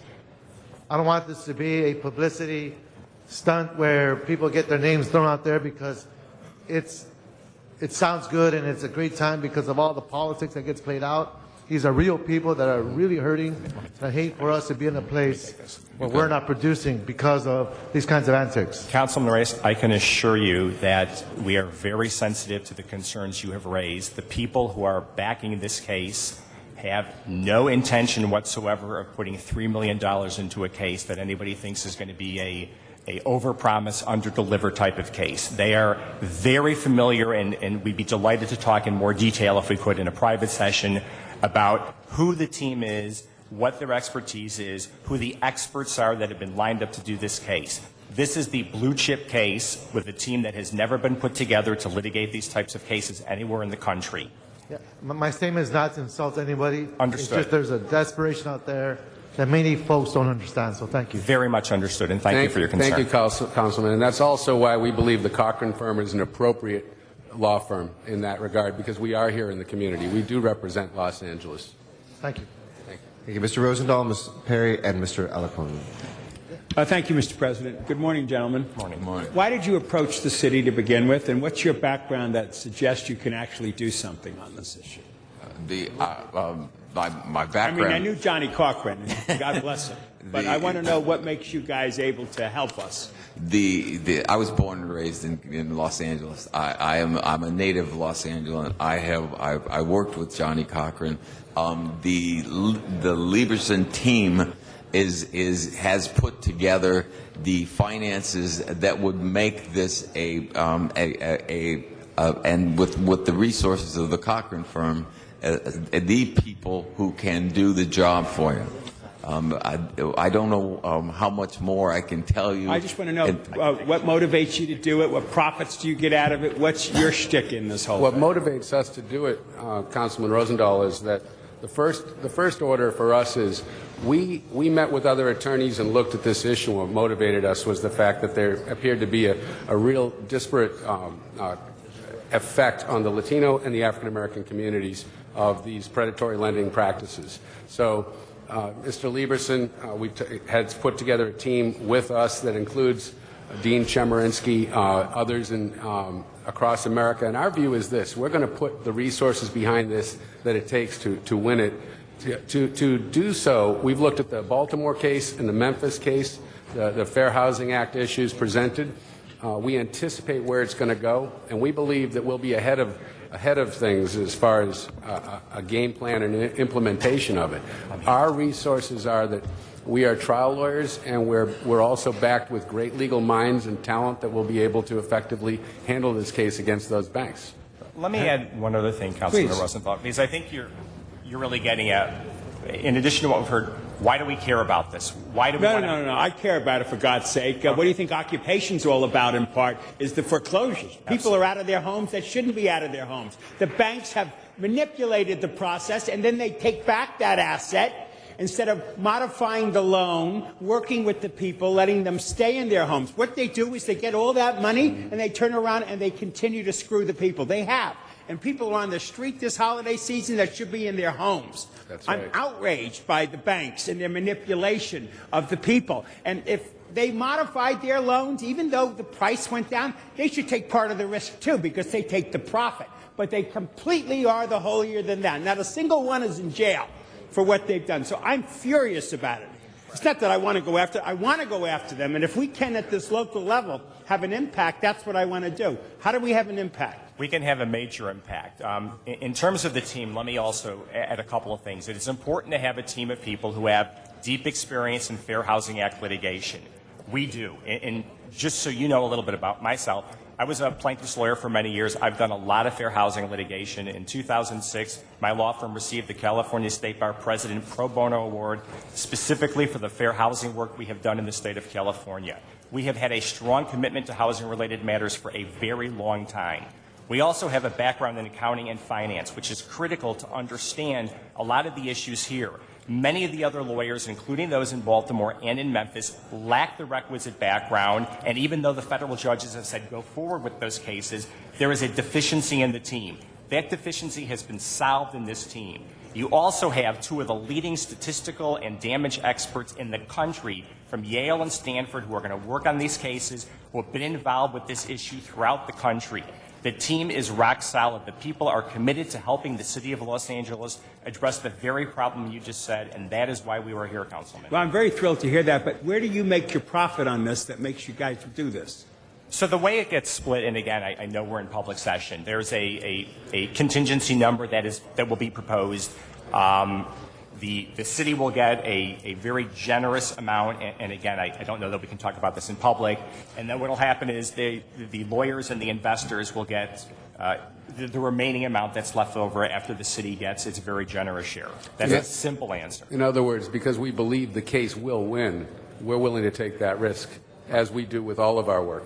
Yes. And if we don't get paid, if you don't get paid, we don't get paid. Okay, we just know this. As much as I want to be paid, Thank you, Mr. I want Rosenbaum. those people back in their homes. I don't want them on the street. Thank Will you, that Mr. be Rosenbaum. part of the strategy? I think we probably have to address that in the non-public session if we could. But now it sounds like we're talking more about legal strategy, and I don't know if we can have that conversation in open session. Okay, But well, we would like- for that, I like what Mr. Alarcon did. This is really a direct result of the 99% and wanting to deal with it. And I can tell you, Thank you, Mr. that I Rosenbaum. have had constituents come to me over and over and talk about loan modification. They can't get through to the banks to even deal with it. I mean, that's the outrageousness. That's right. You're dealing with a computer. You're not dealing with people nowadays. And we're dealing with less and less banks. And so it's gotten more and more impersonal, and the people have been taken advantage of. And what we found is the minority communities have been especially taken advantage of. So what we can solve, we have our goals. But we know the case is valid. We believe it's going to win. We believe it benefits the city. And it definitely stands up for the African American and the Latino communities that were taken advantage of by these banks. It's predatory lending practices where there's been a different practice towards them than would happen towards their neighbors in Westlake or somewhere like that. So we want to address that. Thank you very much. Ms. Perry is next, then Mr. LaBonge. This is a question for our chief legislative analyst. Is the CLA here? Oh, It's right thanks, there. Jerry. Sorry. Hey, Jerry Miller, CLA, on this item. Today, as it's agendized, I think this is a presentation today, and I don't know that we're taking an action on this today. And so I'd like to ask if we have recommendation on the record yet from the chief legislative analyst and the chief administrative officer in the form of a report as to what these offices recommend. Well, we have not looked at this issue or reported on it yet, no. Okay, so Mr. Clerk or Mr. President, can somebody tell me what the action is to be taken today? There's been no motion so far. It's just been a presentation. So it's merely a presentation? Thus far, yes. And then we'll have, what, a note and file action or a... It depends if anybody... I can't predict what people will move, but as of so far, there's nothing. It's just a presentation. Mr. Alarcon, you and Mr. Koretz initiated this motion, so it's a presentation at this point, and I asked Mr. Miller to come to the table because we don't have a recommendation from our CLA, our CAO. So are we going to note and file this today, or what's your intention? No, my intent would be to ask the city attorney to meet with the Cochran firm to discuss this further, come back to city council with a report as to the viability of this lawsuit. Well, then I'd like to just amend your request to add the CLA and the CAO in on that too. Absolutely. And no objection to that? Great. Thank you. When I make it. It is a future amendment to a potential motion. Future motion. Say it again. Mr. When the time LaBonge. comes. Mr. LaBonge. Thank you. Just a question for the table here. In just what I've been reviewing and everything, when commercial banking got mixed with investment banking, things went real south. Do you believe that's the truth? As a key component, why the banking industry ran off the road, if that's the proper term, among other things that took place? Well, that may well be. We're not here to address that with all due respect.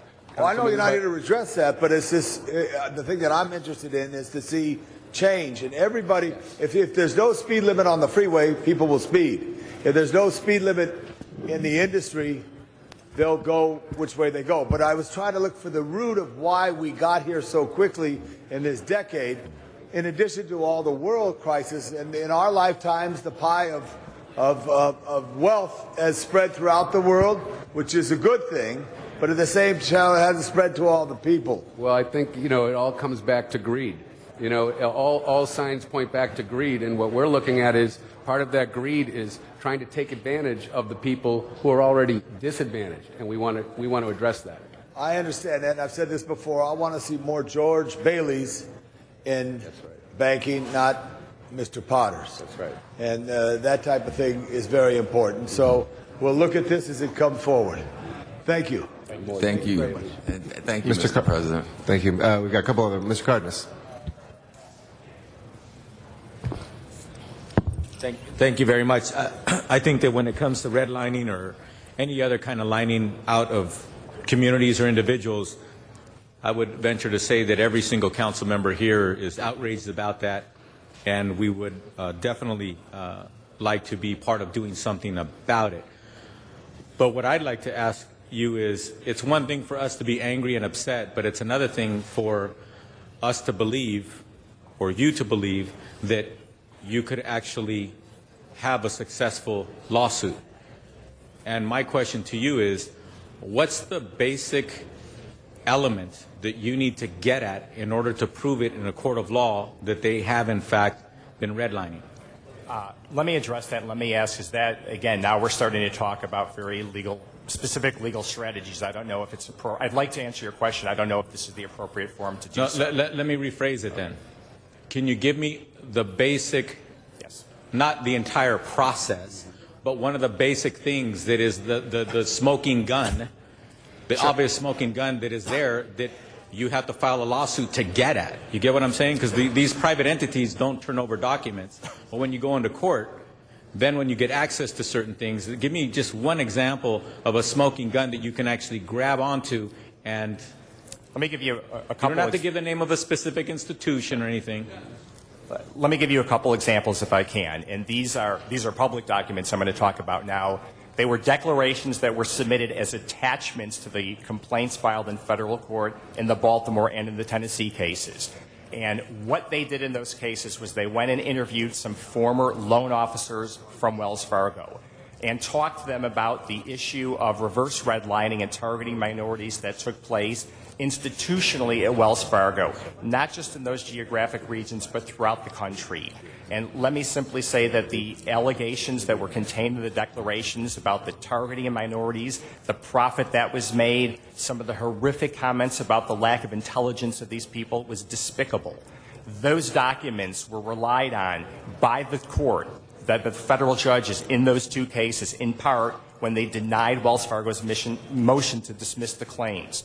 Another very important document is one that came out just last month from the Center for Responsible Lending.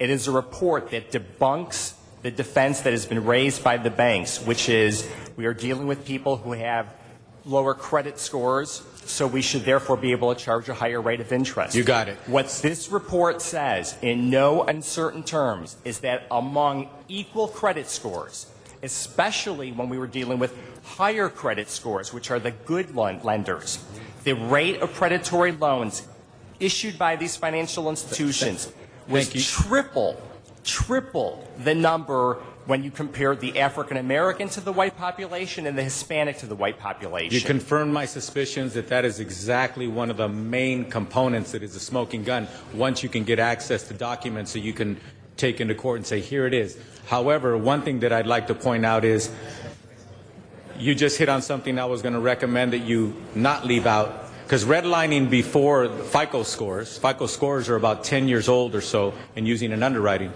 Before that, the redlining was an up or down. You either get the loan or you don't. Now what it is you get a different rate. Yes. Same score, same type of file, different zip code, different color of skin or what have you, and they offer them a different rate. This is something that I smelled that they were getting cute is then they can go ahead and say in a lawsuit, our turn down rate of loans is the same between African Americans, Latinos, Anglos, etc. But the difference, the nuance now is look at the rate. Same day, different rate. Same FICO score, different rate. The difference is the color of their skin. That is one of the nuances that isn't black and white like it used to be before. Now it's a little bit more gray, but definitely provable in court, because once you get your hands on those documents, then you can actually show the difference in black and white. And Mr. Councilman, I actually have that report here with me today. If you'd like, I'd be delighted to show it to you so you can see the conclusion. Sure. The other smoking gun, let me be very brief, and this goes back to the use of the statistical experts. What has been shown in the Baltimore case and the Tennessee case, and what will be shown here, is that loans were priced differently from the white community to the minority communities. The amount of time the banks took to foreclose on the loans in the minority communities was much quicker than it was in the white communities, which meant they were trying to turn these over as quickly as possible. That evidence is already out there, and it has already been submitted in those cases. Those are just some of the smoking guns we're talking about to prove the case. Thank you. I look forward to agreeing with my colleague, Councilmember Alarcon, with the language added by Ms. Perry, so we can get underway with this. Thank you. Thank you, Councilman. Thank you, Councilman. Mr. Alarcon. Councilmembers, just to suffice, I wanted to, first of all, thank the Cochran firm for presenting this opportunity to us and to do so essentially free of charge, to represent the people of Los Angeles, to fight on their behalf. This battle was due to happen. The bottom line is that people are still being foreclosed upon as we speak. In fact, many experts would say that we're only halfway done with the foreclosure process. As it moves forward, we need to do everything we can to protect those people who are threatened with the loss of their homes. One way to protect is to fight fire with fire. I believe that we should file a lawsuit against these banks that ripped off our communities. And I believe that we need a qualified firm like Cochran to do this, particularly with the team it seems that they've assembled. But the appropriate course of action would be for us to have the city attorney sit down with the Cochran firm. So I would move that we ask the city attorney to sit down with the Cochran firm along with the CLA and the CAO to come back with a report on the potential for us to join in filing a lawsuit against these banks. And so with that, I would ask for a second. Well, okay, thank you, Ms. Perry. Mr. Koretz was prepared to do so, but that's fine. No, you already seconded. You can't take it back. No. But again, I want to thank the firm for presenting this opportunity. This fight is not over. I believe it's just beginning. And if we do not fight this now, tens of thousands of more families, not just in LA but throughout the country, will continue to have the despair of losing their house and really losing the American dream in the process. So thank you very much. Thank you for your support of this motion. Appreciate that. Thank you. And thank you, Ms. Perry? Councilman. No, I'm fine. Okay. Great. We have two other speaker cards on this. Miriam Fogler in Van Nuys is our first speaker, and then Armanak Norjanian here. Good morning, Ms. Fogler. Yeah, hi. I couldn't make it earlier. No problem. But I'm one of those that are affected. I'm disabled. We're disabled. Can I ask the table if you're disabled, can that be part of it also? If I can be part of that lawsuit as well? I mean, if you're talking about, the minorities, but I would like to also we'd like to be included as well. There's disabled people out there who are being taken advantage by these banks. They're crooks, all of them.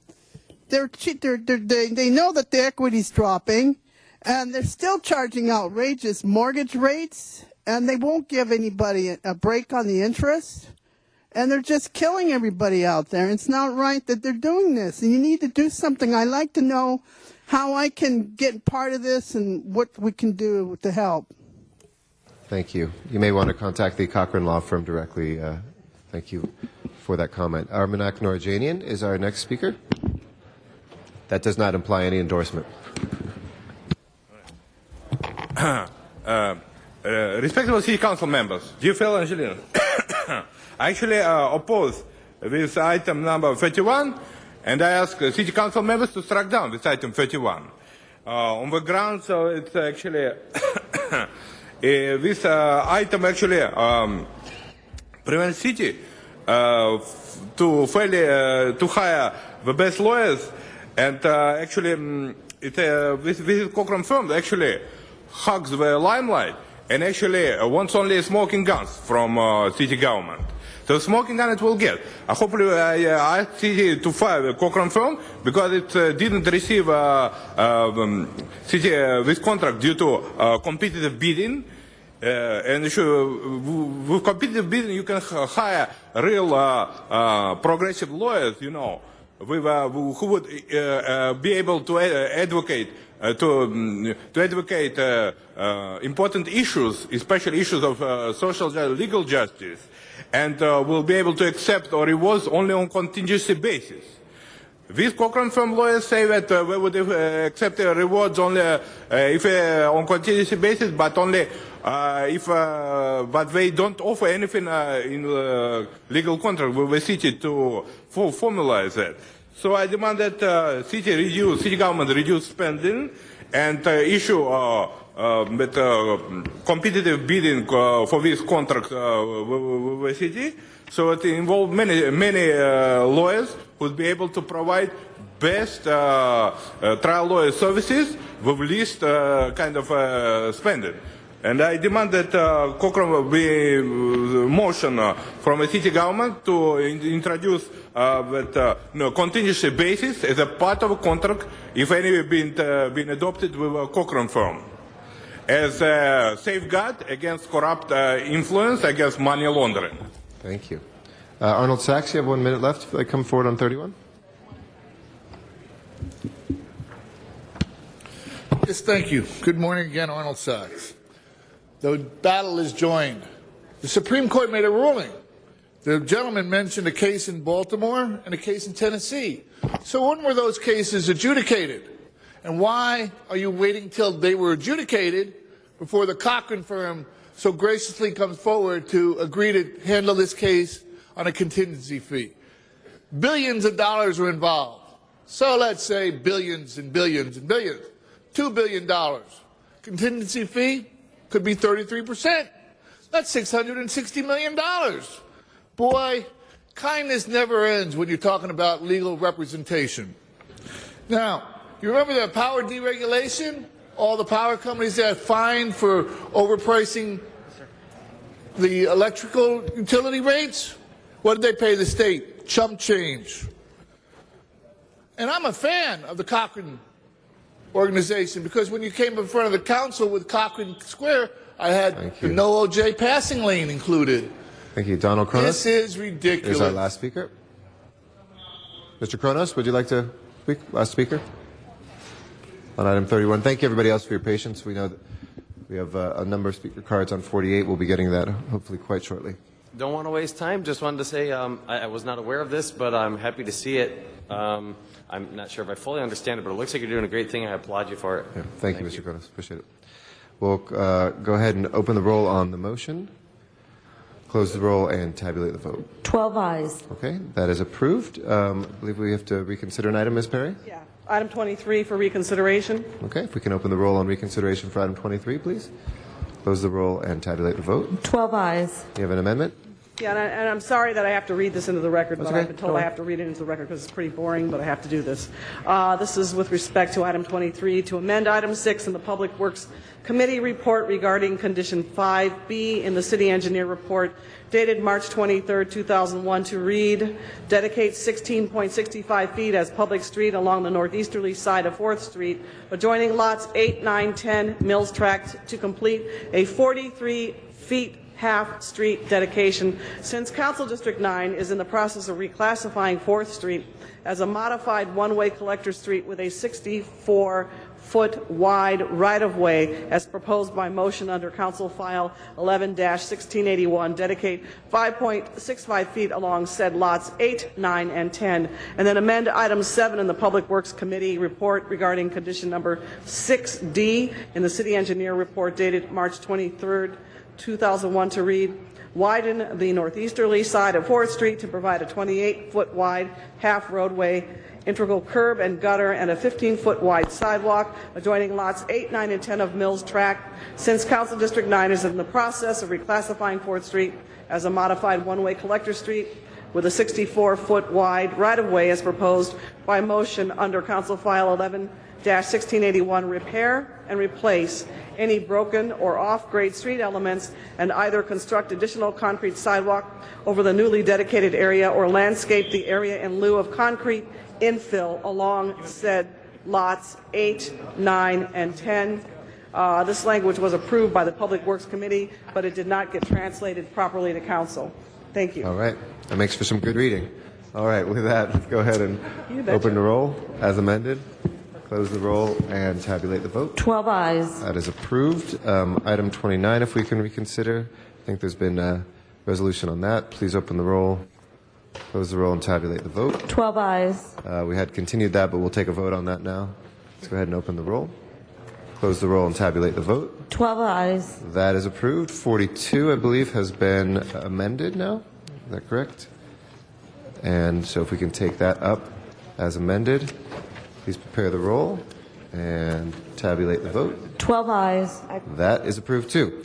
That completes the regular meeting. If we can call the roll for the special meeting, please. Hallerkin, Cardenas, Englander, Weezer, Caress, Gregorian, LaBonge, Parks, Perry, Reyes, Rosendahl, Weston, Zine, Garcetti, 12 members present and a quorum, Mr. President. Okay. First order of business, please, or first item? And only item. Mr. President, item 48 is an item for which a public hearing has not been held. 10 votes are required for consideration. Okay. We have Mr. Kretz and Ms. Perry. We'll call it special. Mr. Kretz, the maker of the motion. Yes, I'd like to ask that since the committee hearing was held, but the item was not gotten to in time to hear it on Wednesday, that because we have so many people here to speak on the item, that we hear them today, and that council actually hold this discussion on the item in committee at 9 a.m. on Friday. Okay. We continued it in the item here. That would allow us to take action on Friday at the council meeting, Mr. Kretz, I believe. Yes. Ms. Perry? Thank you, Mr. President. Now, just so that I don't know if everybody was here at the committee meeting the other day, but we had an agenda that went on longer than I had anticipated because we had feed-in tariff ahead of the policy discussion on banning single use. One of the things that I was concerned about was the fact that we didn't have a CLA and CAO report on file. I had also had a concern about outreach to residents and stakeholders, but more than that, we ran out of time. And so we talked about having the meeting, committee meeting on Thursday. It's been scheduled for Friday at 9 a.m. in room 1010. If you want to take the testimony today, I think that's absolutely fine, although I do want to hear it in committee on Friday. And if we do take testimony today, then I would say close the public testimony today so that on Friday, the members who are at the committee have ample time to be able to ask questions of the Chief Legislative Analyst's Office and the Chief Administrative Office and put those on the record before it comes back to Council for a final vote. So, you know, that's fine. And we still have the cards from the meeting the other day, and I said that I would allow those people to speak at the committee meeting on Friday, but if they're here today, we'll compare the cards so that we don't duplicate and let them speak today. And let's just have it in committee on Friday after everybody speaks today. Go to public hearing then. Thank you, everybody, for your patience. Our first speaker is Mark Gold. We have both for and against sides. We'll go back and forth from some of those cards. Mark Gold is our first speaker. After that is Angela Howe. And after Ms. Howe will be Nancy Hastings. Good morning. Good morning. My name is Mark Gold, and I'm president of the environmental group Heal the Bay. I think this is an issue that our organization has been before you many times before, which is the scourge of the environmental problem of single-use plastic bags, as well as the paper bag pollution issue. Now, we understand this is obviously unusual that you're hearing this today, and we appreciate the opportunity to speak, since obviously a lot of us have been planning to come here for quite some time, since it's been talked about for a while. I want to bring to your attention that this body approved a resolution way back in 2008 saying you were going to move forward with a plastic bag ban. That has not happened. And meanwhile, the county has moved forward with their bag ban. Long Beach and their 500,000 residents have moved forward with their bag ban. Santa Monica, others. have done this. So the City of LA has not moved forward yet, despite the promise that was made within that resolution. Subsequent to that, there's been committees with council offices and staff from the mayor talking about how to move forward with a ban, what are the legal concerns, you know, what happens when the Coalition to Save the Plastic Bag and Stephen Joseph sues us, how are we going to protect ourselves from that? You know, all of those things have been discussed over the last 2 years. Yet again, there has been no progress on this issue. I can tell you right now, having our organizations try to move forward with state legislation, which is the right way to deal with this on a plastic bag ban, for quite some time. It's not going to happen until the City of Los Angeles moves forward and moves forward strongly.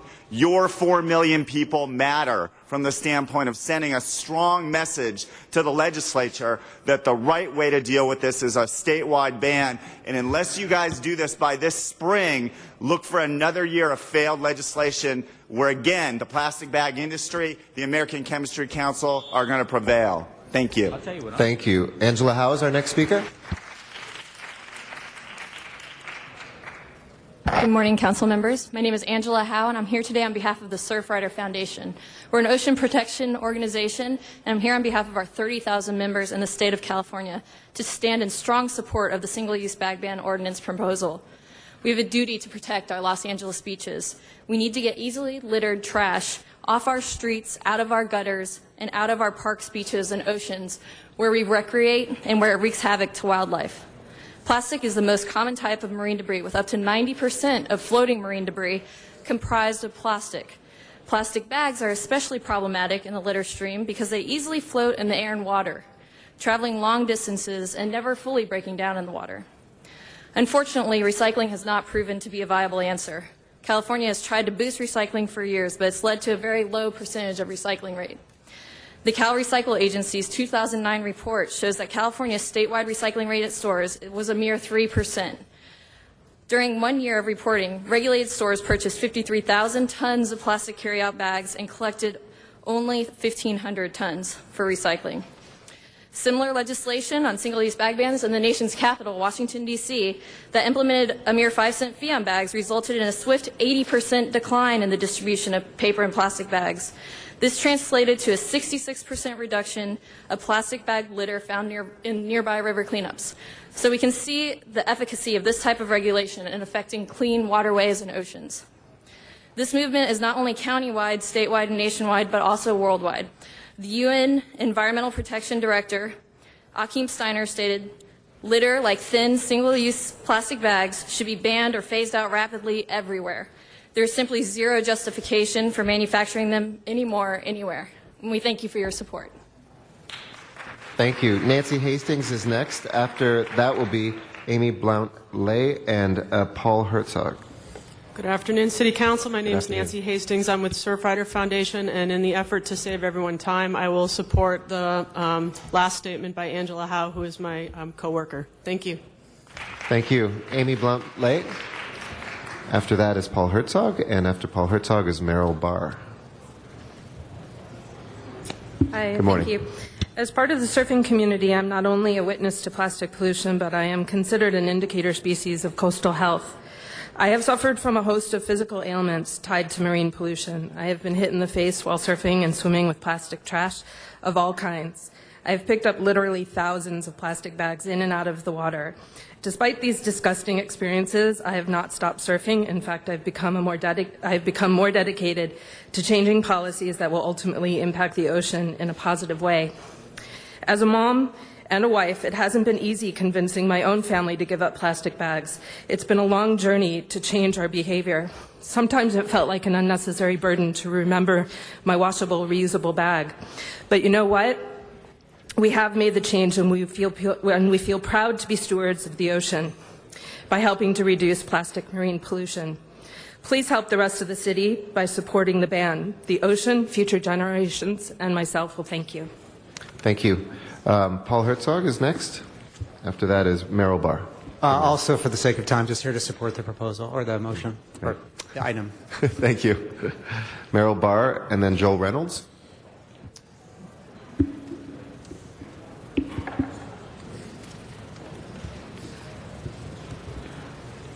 Good morning. Good morning. My name is Meryl Barr, and I am a disabled resident of Los Angeles. Today, I am lucky enough to be standing here before you, but at different periods after many surgeries, I often have to resort to being on wheels. As a disabled person on wheels, I have to look very cautiously everywhere I step, everywhere I roll. Plastic bags are particularly problematic because when you roll over a plastic bag and you're on wheels, it gets caught in your gears. These plastic bags, although the average person thinks that they've thrown it away and that they have disposed of it, they're so lightweight that they fly around. I don't know if you've ever gone to a Dodgers game, but after a Dodgers game, you can actually see the plastic bags circling up in the air, swirling around in the air. These plastic bags are all around us, and while many people seem to be able to walk the streets of LA and look past all of this garbage that's in LA floating around, specifically plastic bags, I am not so lucky. I have to look at them, I have to negotiate around them, and I have to make sure that they don't get caught in my wheels in particular. And then, of course, just the environmental issues with these plastic bags, where do they finally end up? They end up in our waterways, in our streams, in our oceans, in our parks, and it costs money to clean it up. So just as a practical matter, let's get rid of them so we're not having to spend even more money that we don't have to clean them up. Thank you. Thank you. Joel Reynolds is our next speaker. After that is Lewis McAdams. Good morning. Thank you, Mr. President. My name is Joel Reynolds. I'm director of the Natural Resources Defense Council of Southern California program. On behalf of the 1.3 million members and activists of NRDC, I'm here to strongly endorse the amended version of the proposed ordinance, amended to make it consistent with the approach adopted and currently enforced in unincorporated LA County. Yesterday, I sent by email a letter to Councilman Koretz, copied to all council members, applauding his leadership in advancing the proposed ordinance. Today, I'm here to urge the City Council to move forward promptly for a number of reasons. You know the reasons as well as I do. I fully endorse the comments of Mark Gold, and I'm not going to belabor it. I would just say we all have our anecdotes about plastic bags and what they mean to our environment, but the one that means the most to me is if you go down to the Glendale Narrows on the LA River, anytime following rain, the willows look like plastic bag trees. It's a disgusting situation. You go down to the beaches in Venice, the same thing. It's intolerable that the city of Los Angeles isn't leading the way to eliminate this manageable, avoidable, unacceptable environmental problem. I just want to leave you with one thought, and that is, my guess is that 500 years from today, our descendants will care a lot less about any of the stories on the front page of this morning's LA Times than they do about what we do today to eliminate the indestructible detritus of plastic bags in our society. We urge you to act to deal with this problem. Thank you very much. Thank you, Joel. Our next speaker is Lewis McAdams. After that is Miguel Luna. Thank you, Mr. Speaker. It's Lewis McAdams, Friends of the Los Angeles River. For 23 years, Friends of the Los Angeles River has conducted an annual spring cleaning of the Gran Limpieza. Last year, we took out 25 tons of garbage in 3 hours, 4,000 people cleaning the river by hand. We've gotten rid of what most of us refer to as the charismatic megafaunas, the floating hot tubs, the floating phone booths, halves of Volkswagens, human skulls, Santeria swords. What we've got left is tons and tons of plastic. It's wrapped around every tree in the Los Angeles River, and it won't go away. It melts into itself, forming an opaque shield to killing the trees. And there's only one way to stop that, was to stop and to pass this amendment and end these single-use plastic bags in the city of Los Angeles. Thank you very much. Thank you. Miguel Luna is our next speaker. After that is Greg Good. Good morning, Council President, Council members, Miguel Luna, Executive Director of Semillas. I don't have a speech prepared. This is a personal issue that we've been working on, and I applaud the leadership of Heal the Bay for their investment in reaching out to inland communities to make sure that those communities are involved in understanding what's coming, what needs to happen. We've worked very hard with Councilmember Reyes' office in your district, Council President Eric Garcetti, to the point that small businesses aren't waiting for the leadership of the city, but rather they're self-banning in their small stores. You have bakeries that typically require plastic bags to keep the bread fresh, but they've opted out of giving plastic bags to customers. We are waiting for your leadership. We applaud you, Councilmember Kretz, for your leadership on this. Please know that the community supports you. And so that's all I have to say. Thank you very much. Thank you. Greg Good is our next speaker, and after that is Christian Kasperowitz. Good morning, Council. My name is Greg Good, Director of the Los Angeles Alliance for a New Economy, otherwise known as LANE. We are committed to a new economy for all, and that means good jobs, and it means a clean and healthy environment and clean and healthy communities. I'm here to address a scourge on both. As Mr. Robinson unfortunately said in The Graduate, it's plastics, Benjamin, it's plastics. And plastics have become a literal albatross on our society. We can't get rid of them fast enough. LANE fully supports Los Angeles continuing in its leadership in all environmental areas, and we urge you to move forward with a ban on single-use plastic bags. Thank you. Thank you. Christian Kasperowitz.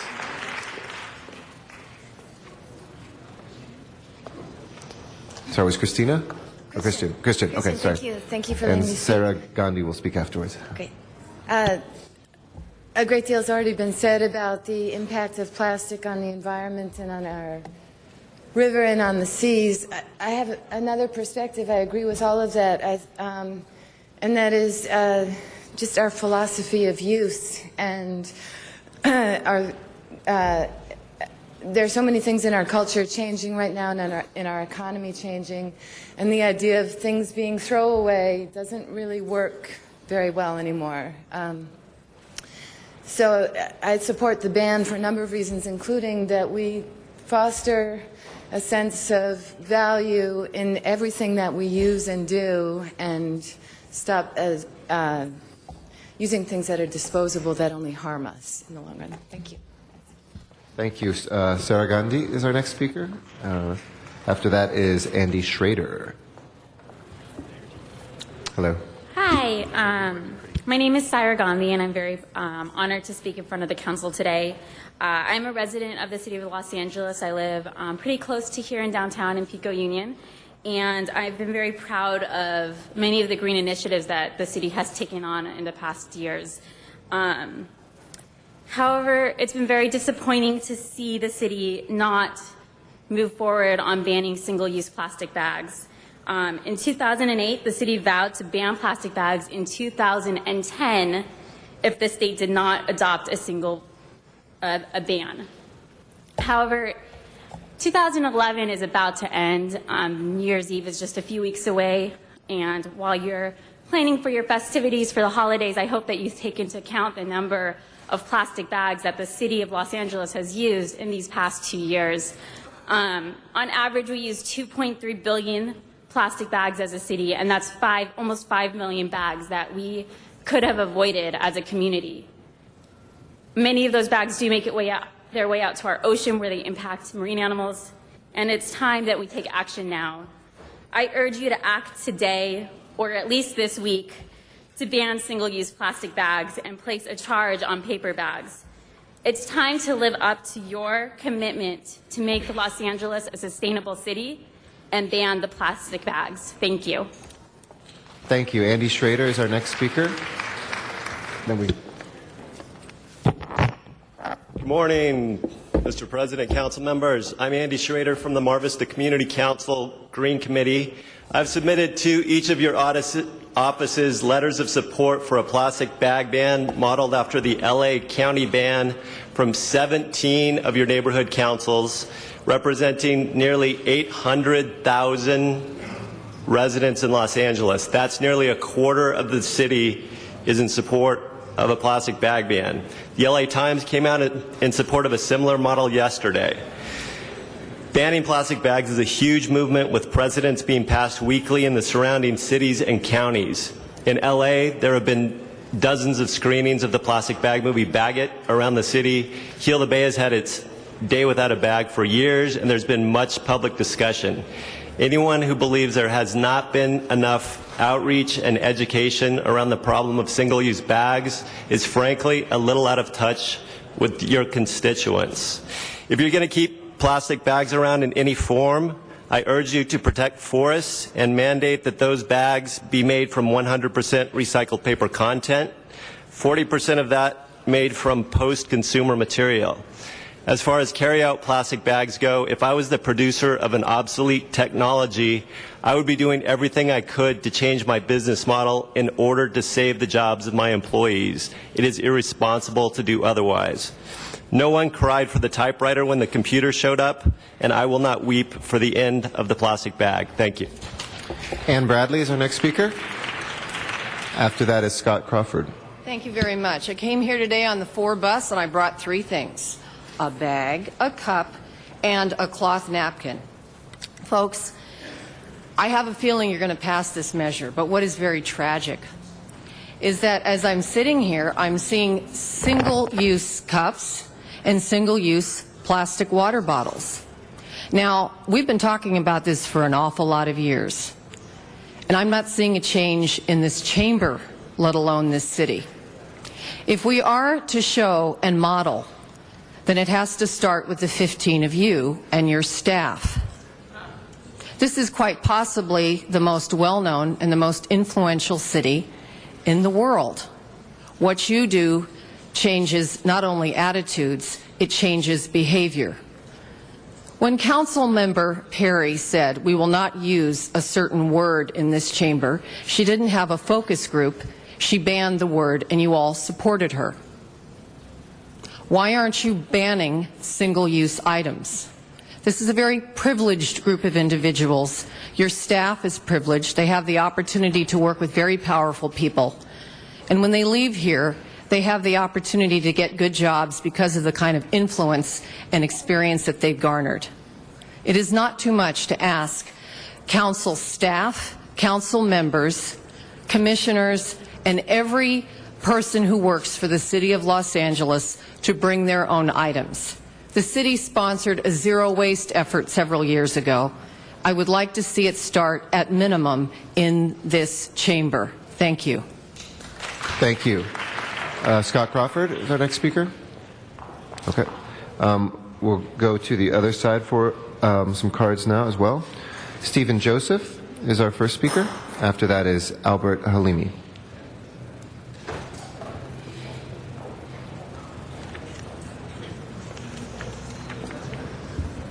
I'm Stephen Joseph. I'm counsel for the Save the Plastic Bag Coalition. I understand from the City Attorney's Office that they haven't yet prepared a draft ordinance, so there's nothing really to respond to. Also, there's been no secret analysis, no initial study, no determination of any kind, so it's premature for me to comment on the legal aspects. I'd just like to get assurance that there will be another public hearing before the City Council when those documents are available. Could I ask for that? Thank you, sir. Yeah, we'll be announcing what we're going to be doing in terms of process afterwards. But right now we can't respond directly, but we will announce that before we close this item up. Okay. I just have one more comment. There's a lot of things that we can say in opposition to a plastic bag ban. I think one thing that hasn't been said enough, and I think needs to be said here, is that the Chief Executive magazine did a survey of CEOs across the country asking them which are the best and worst states in which to do business. Texas came number 1. California came down to number 50. And a lot of CEOs commented that the worst place to do business is California, and that California state authorities and local authorities see industry as the adversary, as the enemy. This kind of potential ban sends a message across the country to CEOs, which, even though it's not heard in California by city council members and boards of supervisors, is heard loud and clear by other states. In March, other states are coming to Los Angeles to bid for plastic company business to take them to Texas, South Carolina, Kentucky, and other states because they see what's going on here. They see the hostility to the plastic business, and they're saying we can grab this business away from California. The plastic business employs or supports hundreds of thousands of people in this state. And right now, the amount of hostility has caused resentment, concern, and fear in this industry. It is time for city council members and boards of supervisors and the state legislature to wake up to the message that is being sent across the United States that California is unfriendly to the plastic business and other businesses, and to act accordingly. Thank you very much. Sir. Albert Halimi is our next speaker.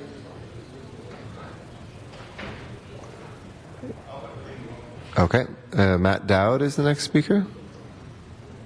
On the against? No. Kathy Brown.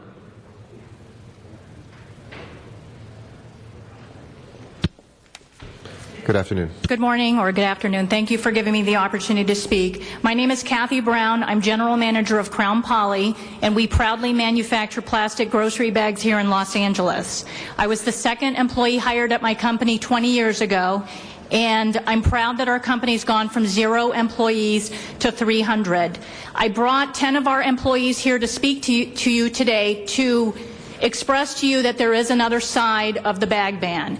This is a jobs issue. This is a company issue. It's very meaningful to me because we are here. We did not locate in Texas. We did not locate and outsource our jobs to China. We chose to build a factory here, and I implore you to vote no on this ordinance to keep our jobs and our company healthy here in Southern California.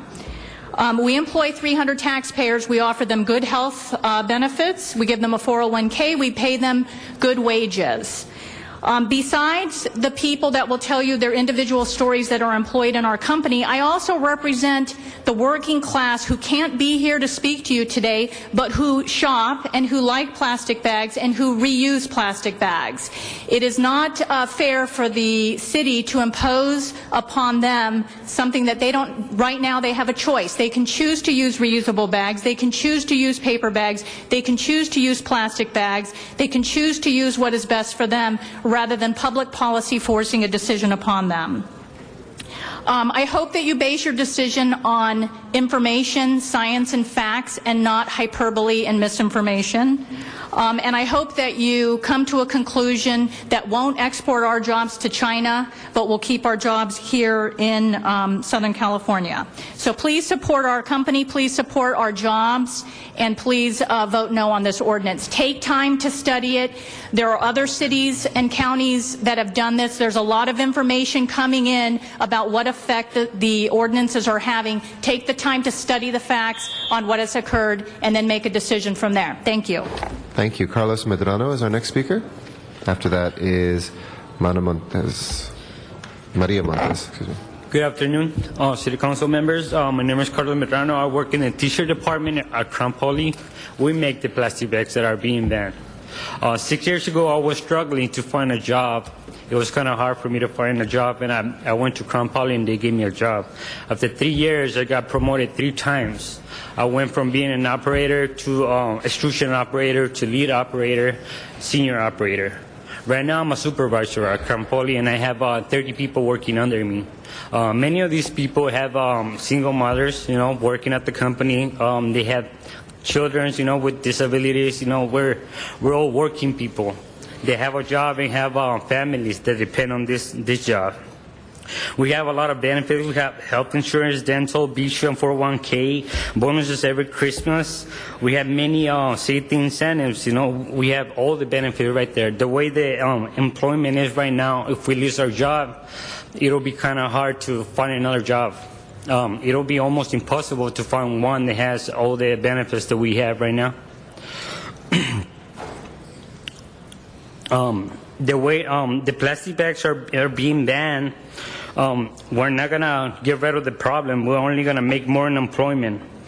We're getting rid of the plastic bags, but the problem is going to still there. Many products that we buy at the stores, they come wrapped in a plastic bag.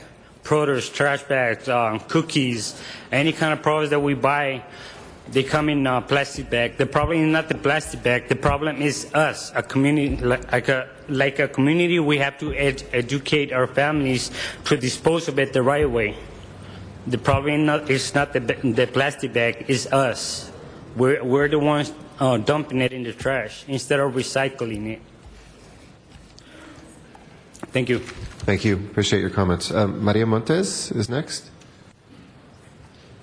After that is Alex Ortega. Buenos días. Morning. Mi nombre es María Montes. Trabajo en Crown Poly. Good morning. My name is Maria Montes, and I work at Crown Poly por 15 años. For 15 years. Yo he trabajado estoy muy contenta de trabajar en Crown Poly y yo les vengo a pedir que nos ayuden a conservar nuestros empleos a todos mis compañeros. I've been working at Crown Poly for 15 years, and I am very happy to work there. And we come here to ask you to help us to preserve our jobs for me and my coworkers.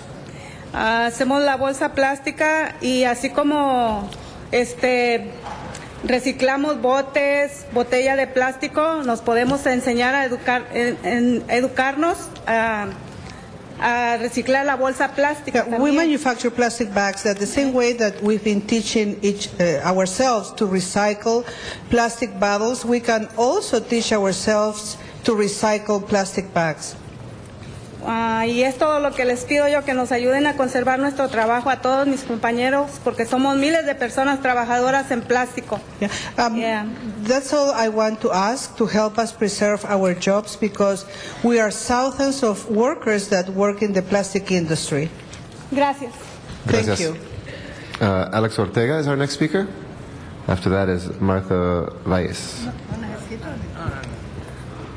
Hi, my name is Alejandro Ortega. So I'm here to say if you can to support our jobs, because actually when it's the jobs, it's too hard to find the jobs.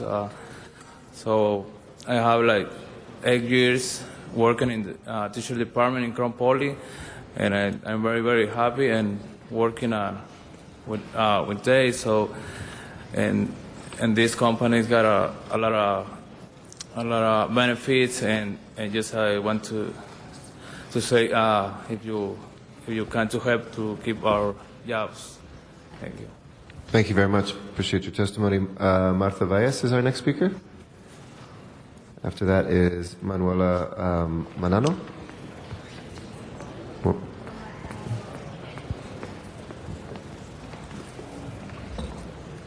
Buenas tardes. Buenas tardes. Good afternoon.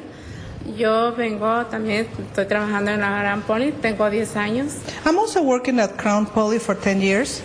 Y por mí, espero que no nos quiten el trabajo porque dependen de mí. Una persona para mí es muy especial, que es mi hermana, que está incapacitada.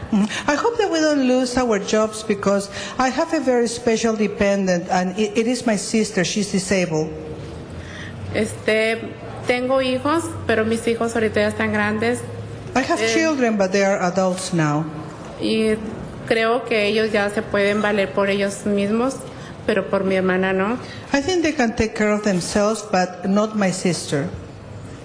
Es todo, muchas gracias. And that's all. Thank you very much. Gracias.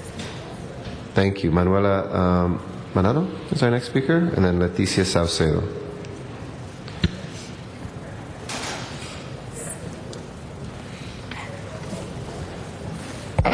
Buenos días, mi nombre es Manuela Mariano y trabajo en la compañía Crown Poly por más de 6 años. Good morning, my name is ¿cómo se llama?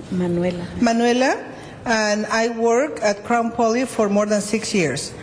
Y pues estoy aquí en representación de todos mis compañeros. I'm here to represent my coworkers. Quiero suplicarle que nos ayude a conservar nuestro trabajo. I want to beg you to help us keep our jobs. Yo en lo personal tengo mi padre incapacitado. Personally, my father is disabled. Ellos dependen de mí y yo dependo de mi trabajo, y Por favor, ayúdenos a conservar nuestro trabajo. They depend on me and I depend on my work, and please help us keep our jobs. Gracias. Thank you. Thank you. Leticia Saucedo is next, and then Laura Hernandez. Good morning. My name is Leticia Saucedo. I work Crown Poly for 6 years. Yo estoy aquí representando a mis compañeros que no pudieron venir. Represento también a mi familia. I'm here representing my co-workers that were not able to come, and I am also representing my family. Yo quisiera pedirles, por favor, ustedes tienen el voto y el poder para ayudarnos a conservar nuestro trabajo. I want to ask you, as you have the vote and the power, to please help us keep our jobs. La solución no es quitar las bolsas de plástico. The solution is not to eliminate plastic bags, sino concientizarnos, but to be aware. A cómo reciclar. To be aware of recycling them. Así como hemos aprendido a reciclar las botellas de plástico, the same way that we have learned to recycle plastic bottles, también podemos hacerlos con las bolsas de plástico. We can do it with the plastic bags. Y también podemos conservar nuestro trabajo. So we can keep our jobs. Yo no quiero ser una estadística más. I don't want to be one more statistic. Que se queda sin empleo. To be left without a job. Ahorita es muy difícil conseguir uno.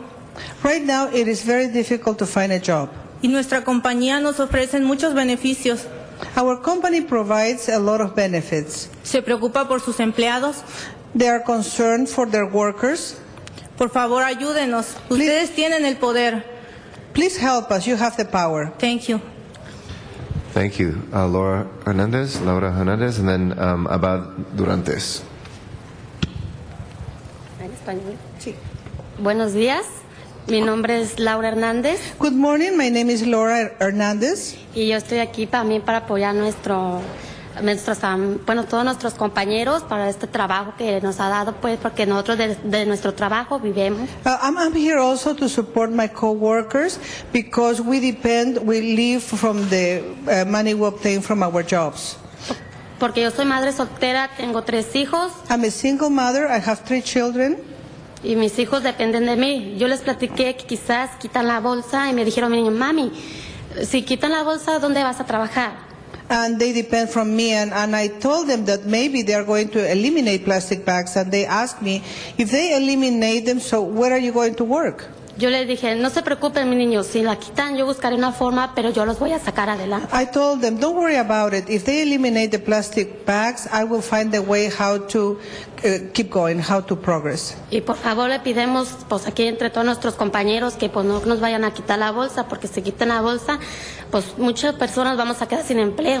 And I'm here with my co-workers to ask you to please not to eliminate the plastic bags, because if you do, many of us are going to lose our jobs. Eso es todo. Muchas gracias. Thank you very much. Thank you. Gracias.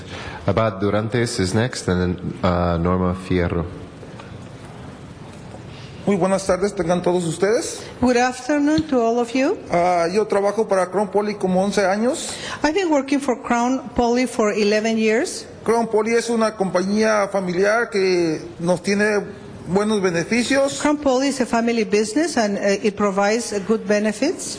Mi esposa y yo tenemos una hija nacida en este país. My wife and me, we have a daughter that was born in this country. Nunca he recibido apoyo de el welfare ni estampillas de comida. I never received welfare, neither food stamps. Al contrario, le he dado una buena vida a mi familia, a la que estamos aquí viviendo. But contrary to that, I have provided a good life to my family. Todas las personas hablan de las bolsas de plástico y ¿por qué no hablan del pozo de petróleo de BP que se derramó en México y mató mucha especie marina? Everybody speaks about the plastic bags, but they don't talk about the oil that was spilled in Mexico and killed a lot of the marine life.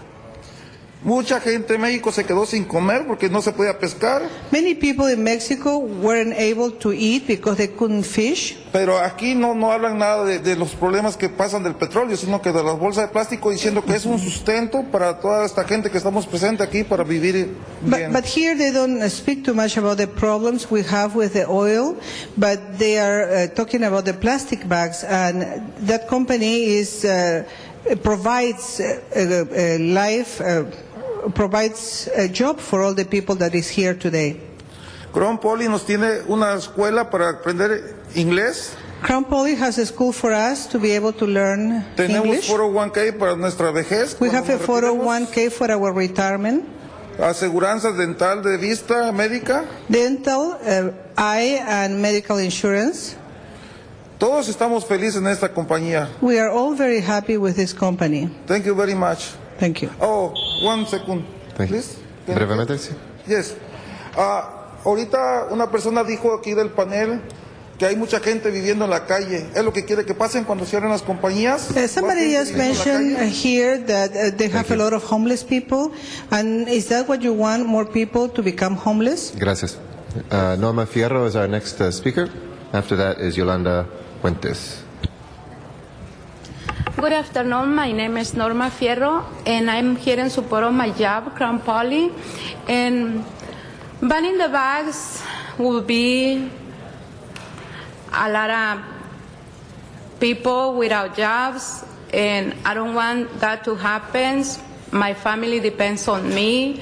I'm a single mother, and I'm also depend on my health insurance because I'm a diabetic. So being out of job would be horrible for me and my family. Thank you very much. Thank you. Yolanda Fuentes is our last speaker on the against side. Buenas tardes. Good afternoon. Mi nombre es María Yolanda Puentes. My name is Maria Yolanda Puentes. Yo tengo trabajando en Grand Poly 6 años. I've been working at Crown Poly for 6 years. Y pues mi familia depende de mí. My family depends on me. Porque ahorita mi esposo tiene como unos 5 meses que lo descansaron. My husband was laid off around 5 months ago. Y pues yo soy la que estoy ahorita, pues depende de mí de pagar la renta. I am the one that pays for the rent. Y pues si nos quedamos sin trabajo, pues a mí uno no va a andar pidiendo ayuda al gobierno. And if I lose my job, I don't want to be asking help to the government. Y pues nos gustaría que nos apoyaran en nuestro trabajo. I would like you to support us when it comes to our jobs. Y pues sí, ¿verdad? Que si nos apoyan nuestro trabajo para no quedarnos sin nuestro trabajo. If you support us, for us not to lose our jobs. Porque si no trabajo yo, pues nos van a sacar del apartamento y a dónde nos vamos a ir a vivir. If I don't work, they're going to evict me from my apartment, and where am I going to go to live? Lo que gano en 2 cheques es para la renta. Entonces, si no pago renta, nos echan para afuera rápido. ¿A dónde se va uno? ¿A un puente? What I earn with 2 checks is to pay for the rent, and if I don't pay my rent, where am I going to go to live? Underneath a bridge? Comprar casitas, acampar y dormir debajo, ahí un lado de los puentes, pues no se me hace justo. I don't think it would be fair for me to go and camp underneath a bridge. A ellos se les hace fácil decir que quiten las bolsas, pero ellos no saben que nos vamos a quedar muchos sin trabajo. For them it's very easy to say to ban the plastic bags, but for us it's going to be very difficult because we will lose our jobs. Si tienen a muchos en la cárcel que los tienen allí de oquis sin hacer nada manteniéndolos, deberían de sacarlos a que limpien las calles o limpien los ríos. You have so many people inside the jails, you should allow them to go out, to go and clean the streets and the rivers. Thank you. Rather than Gracias. support them. Gracias. We'll return. We're going to move to, and my apologies, just I want to try to get to as many cards as we can before we lose quorum. We're going to move to 1 minute per speaker. We have 38 more cards still before us. Natalie Burdick is our next speaker. And after that is Hillary Gordon. Good afternoon, and thank you for the opportunity to speak to the City Council today. I'm sure you've heard both sides of the story ad infinitum and are just up to your ears with it. But I did want to just make a couple of points with regard to some of the things that have been said here. Plastic bottles were referenced as a sort of example of how successful recycling can be, and by the American Chemistry Council's own reports, the rating success rate in 2009 was 28%. So not exactly a stellar record in terms of a success story. There's much talk about jobs being impacted at this particular company that's here giving public comment today. T-shirt bags, as they're called, are just one of 8 products made at that company. I can't imagine that as a manufacturer, they would rely so heavily on one particular product item that would have a disproportionate impact on their entire business. So, and keep in mind, another comment that was made about California and how friendly it is to business. As far as I know, California is the 8th largest economy. It seems to be doing okay. Hillary Gordon is our next speaker, and then Luz de la Torre. Hello, my name Hello. is Hillary Gordon. I'm the chair of the Zero Waste Committee for the Angeles chapter of the Sierra Club. I'm here representing the tens of thousands of members that make up the Angeles chapter who are extremely eager to see a bag ban passed here in the city of Los Angeles. I won't reiterate all of the points that have been made so eloquently by my fellow environmentalists here, except for one, and that is that we have been waiting for this. We had the passage of an ordinance in 2008, contingent upon what the state did. Since the state did not pass, we have all been wondering why the city has not implemented what it has already passed, and I would encourage you to do that now. I would also just like to thank Councilmember Koretz for his courage in proposing a ban on both paper and plastic. I applaud the City of Los Angeles for its very lofty 95% zero waste goal in the future. We cannot recycle our way alone. We cannot get our way to zero waste by recycling alone. We need to go towards reusables. Thank you very much. Thank you. Luz de la Torre is next, and then after that is Jeannie Kuntz. Muy buenas tardes a todo el Consejo y el público presente. Muchísimas gracias por darme esta oportunidad. Aunque, ¿puedo repetir, por favor? Ya, que soy Luz de la Torre. Good afternoon. My name is Luz de la Torre. Soy del Ecuador, del pueblo Quichua de los Andes. I am from the Quichua town in Los Angeles, from Ecuador. Andes, from the Andes. Ecuador. I'm sorry, I'm from the Andes in Ecuador, from the Quichua town. Aunque soy del Ecuador, estoy viviendo en Los Ángeles. Even though I am from Ecuador, I am living in Los Angeles. Y me siento muy comprometida con todos estos hechos que actualmente estamos viviendo y la propuesta que están haciendo de eliminar el plástico.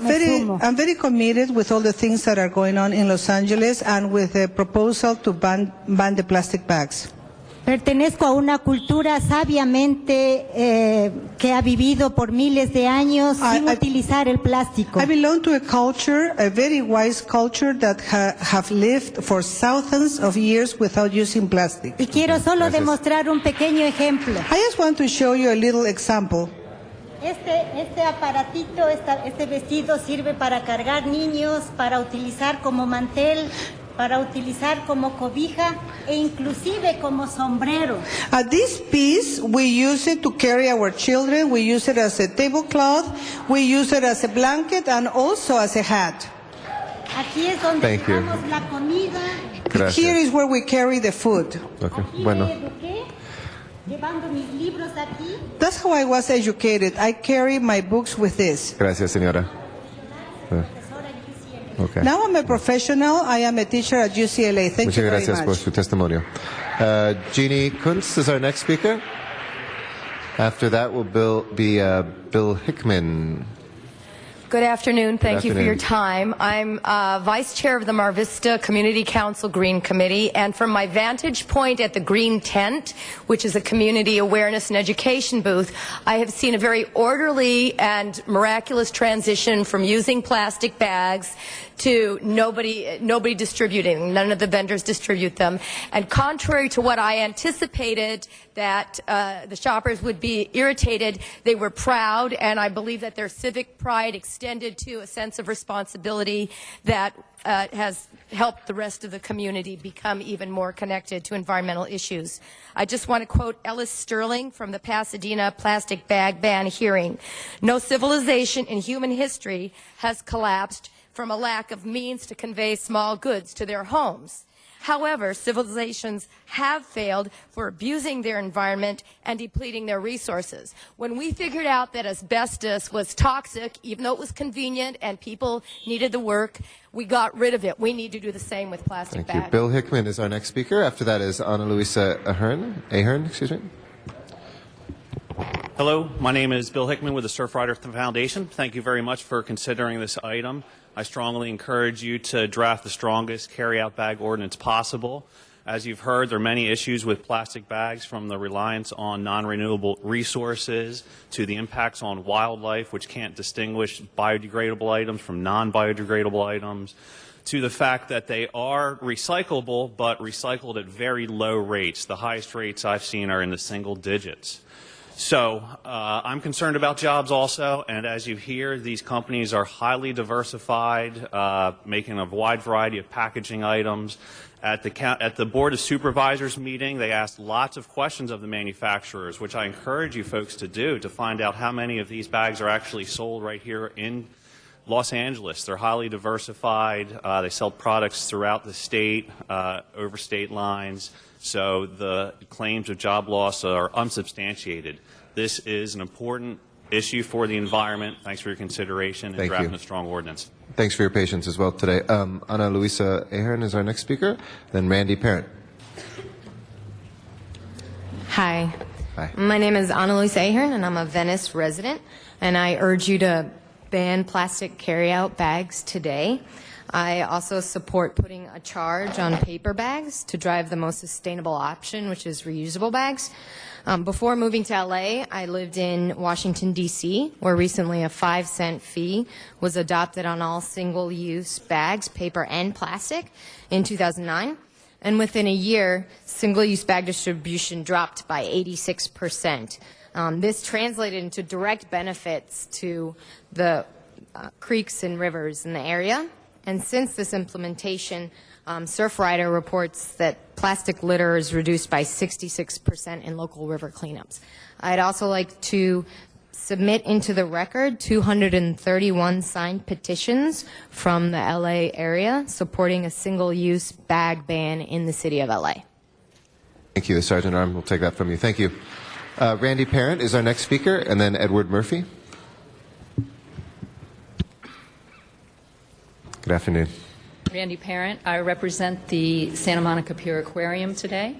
And at the aquarium, we urge you to ban these plastic bags. Each year, the aquarium educates 15,000 students, the majority from the LAUSD school system, and welcomes 70,000 public visitors. And we're regularly educating all our visitors on the deadly impacts of plastic bags to marine life. Those visitors get it. We believe that they're ready to make the change to reusable bags. It is a question of a change of habit, but in my own city of Santa Monica, I found since last September, when the bag ban was passed, that it may have taken residents a bit of time at our local grocery stores to bring their bags, but now it's wonderful to see that most everyone comes in with their reusable bags and doesn't seem to be a burden on anyone. So I urge you to do the same for the city of LA. Thank you. Thank you very much. Edward Murphy is our next speaker. After that is Usman Mahdi.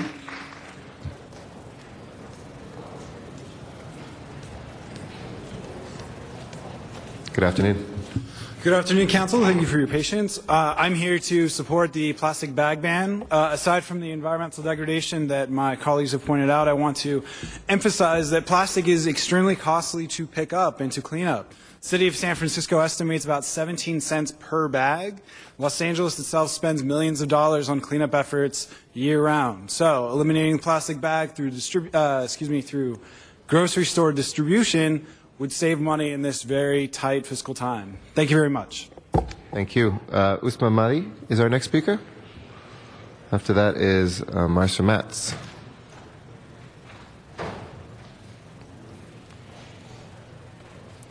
Good afternoon. My name is Asma Mahdi, and I'm here today to encourage you all to adopt a comprehensive single-use bag policy as soon as possible. I live in the San Fernando Valley, and I'm disturbed by the amount of trash and litter that I see every day. Often, it's mostly plastic bags throughout our urban environment. I hope that the state moves forward as soon as possible on a comprehensive bag policy, but that's just been a slow process. Thankfully, LA doesn't have to wait for the state. You can act now and act as leaders. I encourage you to adopt a carry-out bag policy similar to other cities and surrounding areas so that the shopping experience is consistent for customers throughout the LA area. Thank you. Thank you. Marcia Matz is our next speaker. After that is Sarah Sheehy. Hi. Clearly, there are quality of life, health, wildlife, and convenience issues. But the bottom line, the fact is that plastic bags end up down the storm drains and littering the streets of our neighborhoods. It's a visual blight. It's killing wildlife. It's degrading the quality of our local beaches. It impacts our citizens as well as a large number of tourists that we depend on for adding revenue to our cities. We're all creatures of habit, but that doesn't mean that we can't adjust our behaviors when we learn new information and put ourselves in the larger picture of helping our planet and stepping outside of our personal convenience comfort levels. Several local municipalities have already started the process of transitioning out of single-use bags, but we're all the adjacent.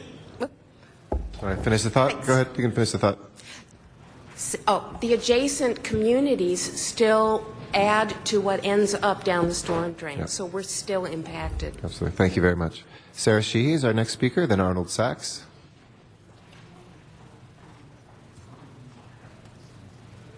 Hello, my name is Sarah Sheehy, and I am here on behalf of the California Grocery Association. Many of our members have a number of stores in the city, and we appreciate the opportunity to speak on this issue. Our industry has found that the most effective way to reduce single-use carry-out bags is to ban plastic bags and place a small charge on paper bags. This type of ordinance has been adopted by dozens of jurisdictions throughout California, including LA County and Santa Monica. A ban on plastic, charge for paper, has significantly decreased single-use carry-out bags. We've seen anecdotally that before this type of ordinance was implemented, about 25% of customers brought in reusable bags. After, within 30 days of an ordinance, customers using reusable bags went up to over 80%. The charge is very effective in incentivizing customers to bring in reusable bags. For customers, a ban on plastic charge, I'm almost out of time. Okay, in summary, we strongly urge the council to adopt a model that's been proven environmentally effective and also is good for our retailers and customers. Right. Thank you. Thank you very much. Diana Cohen? Diana Cohen here? Or Deanna? Sorry, I forgot that one. Deanna. And then Jennifer Wagner Lawler. Good afternoon. Good afternoon. My name is Deanna Cohen. I'm one of the co-founders of Plastic Pollution Coalition. We're a global organization, but many of the co-founders are based throughout California. Our aggregate social network is over 3 million people and over 180 different groups around the world. We're all working to raise awareness about the toxic implications of plastics, plastic bags, single-use plastics, disposable plastics, plastic bottles. We want you to know that we support throughout Los Angeles County and throughout the state a ban of plastic single-use bags. It's a no-brainer. We can all bring reusable bags. I appreciate the people who are here to speak for the company that they work for, but I know it's diversified and they have other products that they produce that are not single-use, and they will all be fine. I encourage you guys to support this ban. It's very important, not only for the health of our environment, but for our own human health. Thank you. Jennifer Wagner Lawler is next. Is she here? After that is Josephine Miller.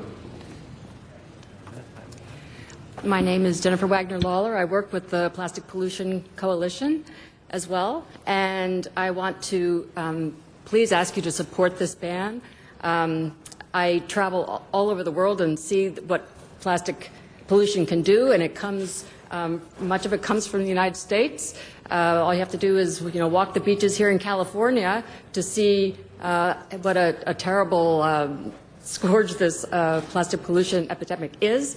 And as for consumers, I'm a consumer. I've been trying to get my local store to ban the bags. They talk about consumer choice. There's a lot of things we don't really get to choose anymore, like whether to wear a seatbelt or not, or whether to, smoke in certain places.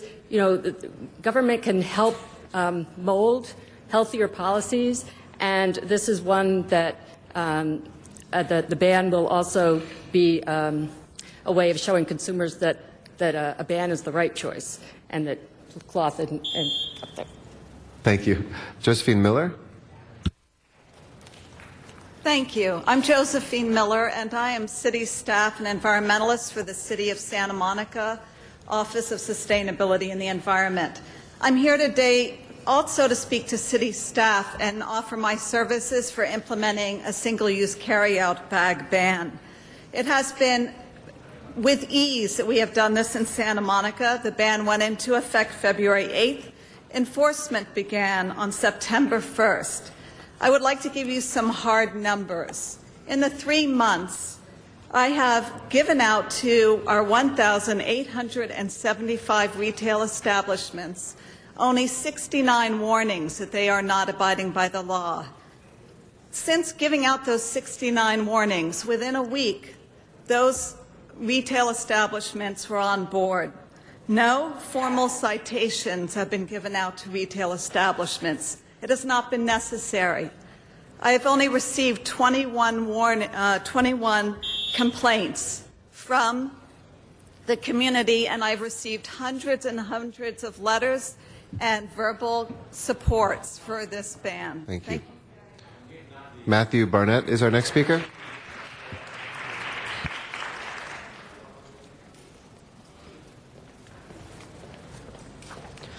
Good afternoon, Mr. President and honorable council members. My name is Matt Barnett, and I am the field representative for Assemblymember Brownlee, and I'm here today to deliver a statement on her behalf.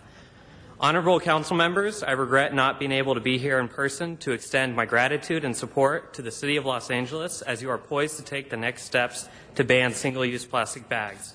As you are aware, I authored Assembly Bill 1998 last year, which would have enacted a statewide ban on this environmental scourge. The bill passed out of the Assembly. It then moved over to the Senate, where it was hit by an avalanche of cash from American Chemistry Council lobbyists who filled the halls and unfortunately were able to pick off enough votes to kill it. They know, however, that the fight for a statewide ban is far from over. In the meantime, however, cities and counties are not waiting and are taking action on their own. The City of Los Angeles was ahead of the curve and has been working to develop single-use legislation for the past 4 years. I'm very pleased that you are now ready to move forward. I encourage you to finalize the policy and to implement comprehensive ban within the next several months. The days of single-use plastic bags are numbered. Thank you for standing up to the special interests. Angelenos already understand the importance of switching to convenient and environmentally friendly reusable bags. This action will be a very significant step in the greening of the City of Los Angeles and will further support a statewide ban on single-use plastic bags. Thank you. Thank you. Elva Yanez is our next speaker. Yanez? Did you have to go? Jessica Duboff? And after that is Annie Weisenfeld. Good afternoon. Good afternoon. My name is Jessica Duboff. I'm here on behalf of the Los Angeles Area Chamber of Commerce. The Chamber would like to urge that the process to ban all single-use bags be conducted in a thorough and thoughtful manner. This is a significant policy decision that will impact many of our businesses and all of our residents at a time when dollars are tight. Reusable bags have certainly become more prevalent. We thank the city for their efforts to promote these bags and look forward to the day when we are able to cut down on our waste. For now, we ask that the city chart a course on eliminating single-use bags that fully takes into account the economics and feasibility for our businesses and residents. We support a ban on plastic with a charge on paper bags so consumers and business have a choice and the opportunity to adapt to these changes. Thank you. Thank you. Our next speaker was Annie. I'm sorry, I gave the card to the clerk. Come on forward, Annie. Wiesenfeld, I think it was. After that is Julie Schultz. Weisenfeld, thank you. Hi, I'm a junior at Santa Monica High School. I'm part of Team Marine, which is a program on campus that aims for sustainability. My dad allowed me to miss school today and drove me here so that I could speak on behalf of over 1,000 students that signed this petition for the bag ban. I think it's really vital to the community and to our health that this is passed. And as a high school student, it seems to me that we can go from plastic bag manufacturing to cloth manufacturing with no toxic materials, and that isn't harmful to the environment and still keep jobs. And on behalf of over 1,000 California youth who have signed the petition I have with me, I'm asking the council to consider the well-being of the future of myself and my peers who will continue to grow up in Los Angeles. Thank you. Thank you very much. Thanks for testifying today. Julie Schultz is next. After that is Mary McNeil. Hi, my name is Julie Schultz. I'm a volunteer for the Surfrider Foundation. We represent about 5,000 members in Los Angeles. Not only are plastic bags a detriment to our environment, but it's costly to our city. And I understand that the city's working on a zero waste plan. I urge you to ban the bag, that this is going to be a huge step in zero wasting our city. Thank you. Thank you. Mary McNeil is our next speaker. After that is Graham Hamilton. Hi, thank you so much. I'm also a volunteer. I'm a resident of Venice Beach. I help with the beach cleanups. I see the plastic bags flying everywhere. They're all over the beaches, as everyone knows. The plastic breaks down, the fish eat it, and it not only affects the environment, but it affects us personally. We eat those fish. It's going to be more and more harm to our health. We are all connected, the wildlife as well as us. Also, at the Public Works hearing, I asked that you ask the percentage. Last time it was said that only 7.5% to 8% of this company makes plastic bags for LA. So in that percentage, I don't believe, from my perspective, that jobs will be lost. I don't believe the company will close if this ban is passed. I urge you to pass this, and I thank you so much. Thank you very much. Thanks for your testimony. Graham Hamilton is our next speaker, and then Craig Cadwallader. Either one of them here? Come on down, Craig. James Alamillo will follow. Good afternoon, council members. My name is Craig Cadwallader. I'm here representing the Surfrider Foundation South Bay chapter, and I strongly recommend that you support this measure. I would just like to share with you some of the experiences we do in beach cleanups. And for instance, last Saturday we did a combined social event with the West LA Malibu chapter and did a little beach cleanup at Dockweiler Beach. The winning young woman had a bag of 17 pounds, I believe, of trash picked up off the beach. I took a group of students through Ballona Wetlands in our Teach and Test program last Sunday and found plastic bags in the water and styrofoam in the inlet water systems, and this place is cleaned all the time. These were deteriorating and littering, and it's a very serious problem.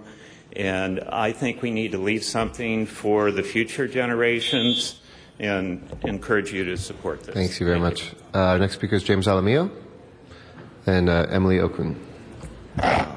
Thank you, council members, for the opportunity to speak. My name is James Alamillo, just interested stakeholder. And I just want to reiterate that this motion or this idea is broadly supported throughout the city.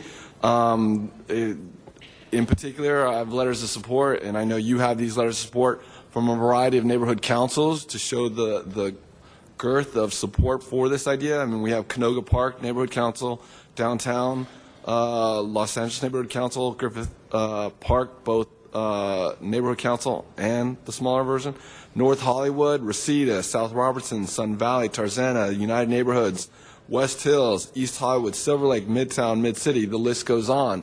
This idea is not just simply supported by environmental groups, but supported by your constituents and your residents. So please do listen to the greater Los Angeles area. Thank you for the time. Thank you. Emily Okun is our next speaker. Amanda Jones will follow.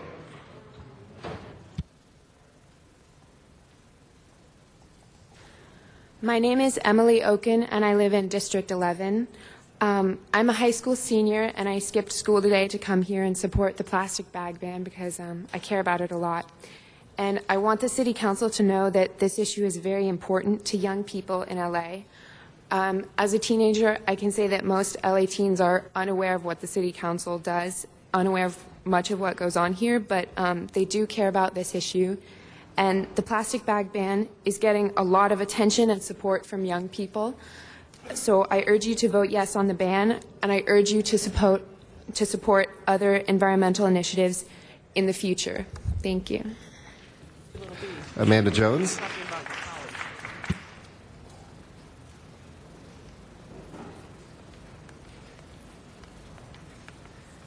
Hi, my name is Amanda Jones. I'm a resident of Santa Monica, and I'm also an educator that works on the beaches of Santa Monica every day. And I want to say that I am very proud of Santa Monica for doing the ban on bags, and I am also hoping and praying that you guys really do decide to ban the bags so I can teach the children of LA that they could be proud of our government. Thank you. Thank you. Sheila McSherry.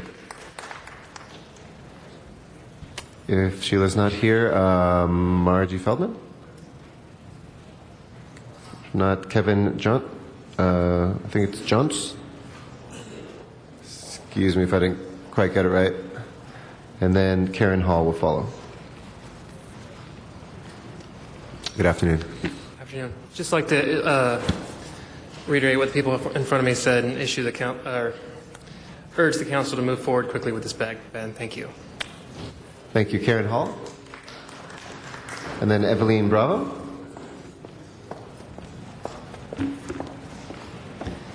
Good afternoon, Council. Thank you very much for having the opportunity to talk in front of you.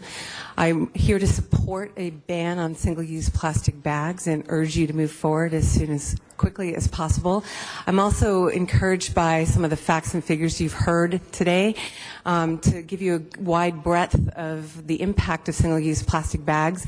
I'm here to talk on behalf of boaters, and I don't know if many of you have understand the large economic impact of boating in Southern California. It's a $10 billion business. We have the single largest marina in the world, and many tourists and the economy is driven through tourism as well as recreational and fishing in Southern California waters. There's not a moment that passes by in our harbors and beaches that you see plastic bags, not only in the water, but also on the beaches, but also 10 miles out. And some of the impacts from that at Coastal Cleanup Day in 2008, 48 birds and animals were seen with plastic bags around their necks. Okay. Eveline Bravo is our next speaker. Thank you. After that is Sarah Sikic.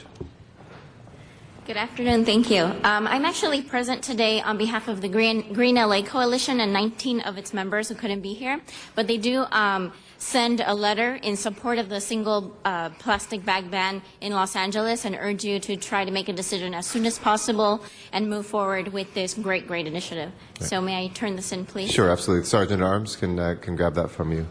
Thank you. Mr. Johnson, if you could just grab that from her. Thank you. Sarah Sikic is our next speaker. After that is Elizabeth Zampoli. Good afternoon. Good afternoon. My name is Sarah Sikic. I'm the Coastal Resources Director for Heal the Bay. I'm here today to encourage you to act as soon as possible on a single-use ban ordinance that bans plastic and addresses paper bags. You've been studying this since 2008, and as you've been studying it, we've been educating the community about the issue and providing them with reusable alternatives. This Thursday, we have our 5th annual Day Without a Bag, which is a holiday day where we educate shoppers about the issue and provide them with reusable alternatives. Last year, we had 175 sites throughout Los Angeles County and gave away 25,000 bags. So the consumers are getting it, and they're very supportive. Research has been done on the manufacturers of plastic bags in California. They also make alternatives, and they distribute through areas around the world. California has the largest number of reusable bag manufacturers of any state in the nation, so we see this as a green jobs issue. It's important for LA to act soon as a catalyst for momentum at other cities and the state. You've done the research. LA County has done a comprehensive environmental review, and we hope that you commit to adopt an ordinance as soon as this spring. Thank you. Elizabeth Zampoli is our next speaker. Is Elizabeth Zampoli here? If not, Graham Hamilton is here. After that will be Kirsten James.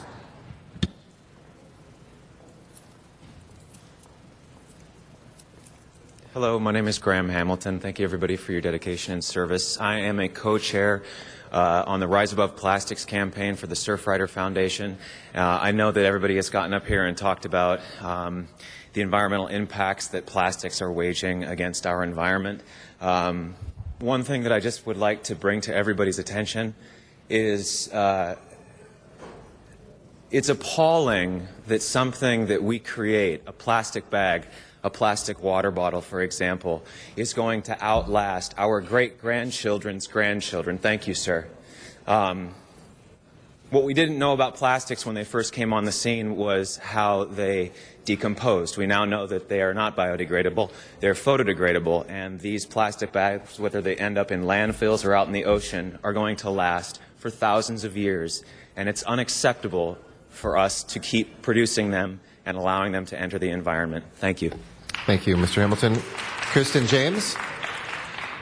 Then we'll go to Van Nuys, and Miriam Fogler will be our next speaker. Good afternoon. My name is Kirsten James. I'm the Water Quality Director with Heal the Bay. Hopefully, after what you've heard in testimony today, there can be no doubt in your mind that plastic pollution is an enormous issue in LA and around the globe. Heal the Bay, you all most likely participated in our over 500 beach cleanups and creek cleanups every year. Single-use plastic bags are consistently one of the top items that we find. Plastic bag impacts marine life and also is a major cause of urban blight. Who hasn't driven down the 405 or the 110 freeway and seen a floating bag passing by? There's also a huge economic burden to the city with all of the cleanup costs and the compliance for the many trash TMDLs. So the bottom line is this is a problem of enormous proportions. So what can we do about it? Well, the good news is that a lot of the policies have been tried and tested, and we ask you to move forward as expeditiously as possible, but no later than the end of March. Thank you. Thank you. Miriam Fogler is our next speaker, and Van Nuys. Yes, hello. Just have a minute, there is just an to let you know. environmental concern, but let me tell you something. There's going to be environmental concern with using reusable bags, also health-wise. It's unsanitary to keep reusing bags. You have to understand that there's consequences because some people are not responsible to keep the bags clean, and I mean, this is going to be a very big problem if we get an outbreak of staph or Ebola.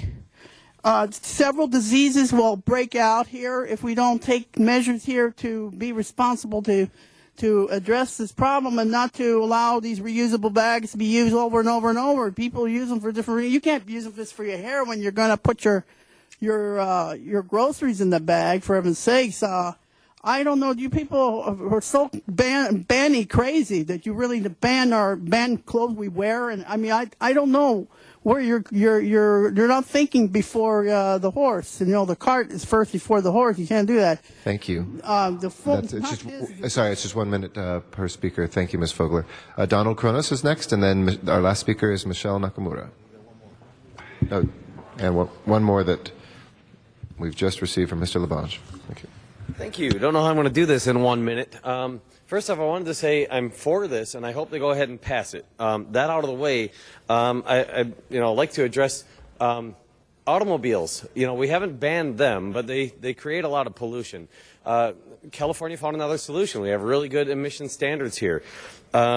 I would say, go ahead and pass this thing, get it done, but do be concerned about the jobs that might be lost, and, do consider the fact that paper bags fall apart in the rain, and a lot of people don't have vehicles, so that has to be considered.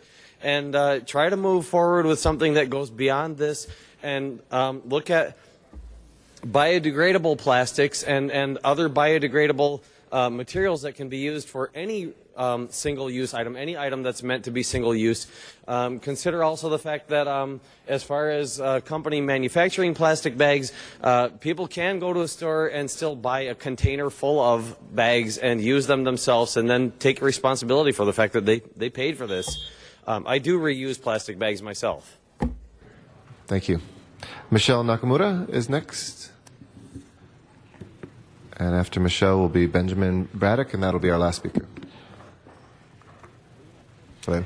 Good afternoon. I'm Michelle Nakamura. I represent Five Gyres Institute. We're a nonprofit organization that does research and promotes awareness about plastic pollution in the ocean. In the last 2 years, we completed a global research on plastic marine pollution, finding evidence of plastic pollution in all 5 gyres across 25,000 miles of ocean. The industry might argue that we don't see plastic bags in the gyres, but it's because they disintegrate very quickly. But plastic film fragments from plastics and packaging, by count, are the second most common type of plastic we find in oceanic gyres. And according to stats from the International Coastal Cleanup, 11% of the waste from 5 million beachcombers in 108 countries were plastic bags. Not only does plastic harm marine animals, as you heard, they also pose a threat to humans with the PBCs, chemicals going into our food chain through the fish. There's no practical way to clean up the plastic pollution. The only way to do it is through legislation to curb consumption. We strongly urge you to pass this ban and prevent plastic waste from contaminating our precious marine resources. Benjamin Braddock is our last speaker. Thank you very much. Thanks for your patience. Mr. Braddock? Benjamin Braddock? Benjamin Braddock from 1967. It was a Tom LeBon's joke, I think. It is. I got you, Mr. President. Benjamin Braddock, a.k.a. We have the Dustin Hoffman from The Graduate. And what did he say? All right, good. Thank you. I got you, Mr. President. You did. Thank you very much, Mr. LeBon. That'll close the public comment today. Useful Mr. crowd. Mr. Kretz is on the queue, and then Ms. Perry. I just wanted to thank everybody for being here today and ask that we not actually debate the substance of this motion as much as I'd like and as involved as I am in the issue. But hopefully we will discuss this on Friday in committee and on the floor of the council. Yep. Great. We'll be coming back. We'll continue this, so we'll come back in council. Ms. Perry has assured that it will come back as well. Ms. Perry is our last speaker. Thank you again, Mr. President. And I appreciate all the testimony today. And we will see everybody in room 1010 Friday at 9 a.m. I wanted to do this correctly and to be consistent and to make sure that we have a CLA report there for us in 30 days. So as we move forward on the draft of the ordinance and the EIR, we have all of the information presented to us on the record. So thank you very much for your indulgence today. Thank you. We will go then without objection, continue that until Friday, and we'll come back from committee there. We'll see you again. Thank you, everybody, for your patience, and thank you for coming out today. Morning, and then in full council? Correct. It'll be here in full committee council. Friday morning, then full council. Okay. All right. That finishes the special meeting. If we can go back into the regular meeting. Next order of business, please. Mr. President, you have a special one before you. I believe the city attorney will speak to the findings. Yes, please. So the findings. Thank you, Mr. President. Since the posting of today's agenda, city staff has been informed that the State Administrative Office of the Court announced that SB 857 amnesty program is not available for individuals who already have paid part of court-ordered fines. Immediate action is required for council to take a position on this before the council recess. Council must first make findings pursuant to Government Code Section 54954.2 before considering the substantive motion. Thank you. On the substance, anybody wishing to be heard? I mean, on the findings, excuse me. Please open the roll then. Close the roll and tabulate the vote. 10 ayes. On the substance, Mr. Zine. Did you want to be heard? Yes, on the substance, Mr. Zine. Thank you. Thank you, Mr. President. If that's not too challenging, we'll it's do not it. too challenging. All right, good. Thank you. This generated from Senate Bill 857, and what the legislature is providing for, a one-time amnesty program. This has been done in the past, and there's millions of dollars in traffic fines that have not been collected. This amnesty program will permit people to come in and pay that fine at half price, 50% discount. So if the fine's $500, they will be $250, etc. The problem with it is if you've made a partial payment on an outstanding fine and you didn't complete making the payment, then you're excluded from the program. And what we want to do with this is encourage that Senate Bill 857 include those individuals who made a partial payment and still owe money, to give them the opportunity to also participate in this program. And it's estimated that millions of dollars will be collected, which will help the city, the county, and the state.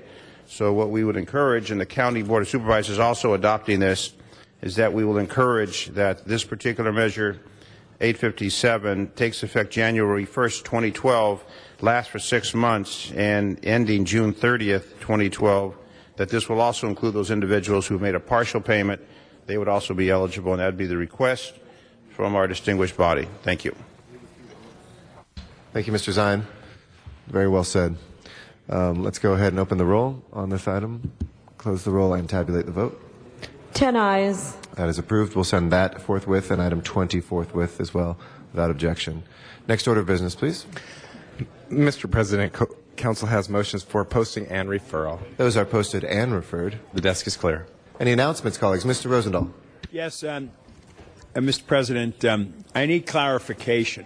Yesterday, we voted on a Venice Beach ordinance, which, frankly, I'm thrilled my colleagues supported me on it. It was spoken from the table that an emergency clause because of safety would go in effect in 10 days. Now I'm understanding that that needed to be done differently, and I'd like to ask the city attorney to explain to us where we are on this so that my constituents and I understand that aspect of it. Thank you, Mr. Rosendahl. There was an apparent miscommunication yesterday. The Venice Beach ordinance that Council adopted yesterday, item number 13, did not contain a specific statement showing its urgency as required by the city charter. The ordinance will become effective 31 days after publication, which will occur after the mayor signs and after publication. So then it had to be a written motion, not a comment made by the city attorney's office? There has to be a clause in the actual ordinance, written into the ordinance. In fact, one of the items today had on the foreclosure matter, had an urgency clause. And we can't do that verbally today or anything? No, it would have to be written into the ordinance. It would have to be before council as it's voting on it. And that specific statement was not in the ordinance at the time council voted. Okay, thank you for that clarification. Just a question, for Robert's rules. Could you reconsider it, and then, because from last meeting, and then continue it till Friday, and then you try to get your deed done that way? Is that legal? It went forthwith, and I'm not sure if the findings could be made on this ordinance. It has to be. I just trying my Robert's rules, Bill. Okay, thank you, and I appreciate the clarification, Mr. City Attorney. All right. Any other announcements, colleagues? No announcements? All right. Do we have any adjourning motions today, colleagues? Do we have any adjourning motions? Yes, Mr. Gretzhaus. If I could ask everybody to please rise for our adjourning motions. Thank you, Mr. President. Mr. Kretz. Thank you, Mr. President and colleagues. We have a couple notable people that passed away recently in the Westwood area. On this past Thursday, Marvin Saul passed away. For half a century, he touched the lives and filled the stomachs of countless local residents and visitors to Los Angeles. And that's because Marvin, who also was known as the unofficial mayor of Westwood, was the founder of Junior's Deli, which ranks among our city's great culinary and civic landmarks. The story of how Marvin came to Los Angeles is somewhat legendary.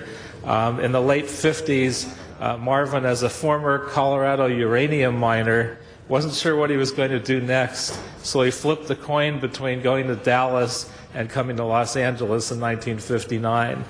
The coin flip sent him here. He started as a valet on La Cienaga's Restaurant Row, but even though he had no restaurant experience, he later decided to open Little Junior's Deli on Pico, not far from the Westwood Boulevard location where it is currently. Junior struggled at first, but was helped by the opening of May Company across the street. Eventually became a huge success. Junior's became one of the 100 biggest grossing independent restaurants in the country. It was profiled by the Wall Street Journal, and Marvin himself started showing up in cameo appearances on numerous TV shows. Hollywood stars and regular folks all mingled with juniors. Big-name celebrities who were regulars included Mel Brooks, Danny Thomas, Milton Berle, Anne Bancroft, Armand Hammer, and many other political and community leaders. It's been 50 years since Marvin founded the place. It has survived and thrived with a wonderful sense of family and friendship, which is the essence of a great deli, and the star ingredient imparted by Marvin. A service was held from this past Sunday, and he will be greatly missed, but he'll be remembered with tender gratitude as long as people young and old alike love their latkes, chew on bagels, slurp their matzo ball soup, down egg creams and Dr. Brown's, and delight in fine company and excellent food. And I'd like to ask that we put all members on that. We'll put all members. Thank you, Mr. Kretz. Also, more briefly, I'd like to ask you to join me in adjourning in memory of Linda Mock, a committed and local Westwood community member who tragically passed on December 4th. She was a standout among the crowd, a Phi Beta Kappa graduate of UCLA with a master's in psychology, attended UCLA in law school where she graduated second in her class. She used to walk around the Westwood campus with all her books in the back of a red wagon, quite a sight among the students, I'm sure. She also worked for the Attorney General's office, was especially known through the Westwood community for her kindness and activism. She often did grocery shopping for elderly neighbors and led causes including that of bicycle paths, dog parks, and the Westwood Gardens Park. She was preceded in death by her husband Lou and survived by her son HB, which she said stood for human being. And the West LA community has lost a staunch advocate and generous soul with her passing, but her memory, vivaciousness, and impact on her neighborhood will live on. Thank you. Other adjourning motions? Mr. Rosendahl. Yes, Mr. President. I stand in memory of Diana Sands, died peacefully on December 5th, 2011, in her home in Helitos, Texas, after succumbing to breast cancer. She was only 71. Diana was born to Miguel Adelman, Mexico, and the youngest in a family of 10. She became an American citizen in her early 20s, learned English from watching soap operas, and was very proud to be a citizen of her new country. She was known for her straight talk, her fondness for hats, sunglasses, and flamboyant dress, her green thumb, her fortitude, and her love of family. Diana will be sorely missed by her husband, Eddie, her children, Edgar and Mark. Edgar, as many of you know, is a major involved person in Westchester and has been for many years. It was a sudden loss of his mother. And may she rest in peace, and may the family be consoled that she is in heaven. Mr. LaBonge. Members, I ask we adjourn. Bert Schneider, who produced many great films of the great social period of the late 60s, early 70s, including Easy Rider for $300,000. They produced that classic, which was directed by the great late Dennis Hopper and starred Peter Fonda, and introduced Jack Nicholson to all of us. Also, he produced 5 Easy Pieces, many, many great films of that time. Bert Schneider. Thank you so much. Rest in peace. Thank you very much, Mr. LaBonge. If there's no other adjourning motions, Mr. Clerk, please call the roll. Colleagues, our next meeting will be this Friday. It will be the last meeting of this calendar year, so come with a packed lunch, and we'll be here all day long this meeting. The Los Angeles City Council is adjourned. Have a great day. Courage.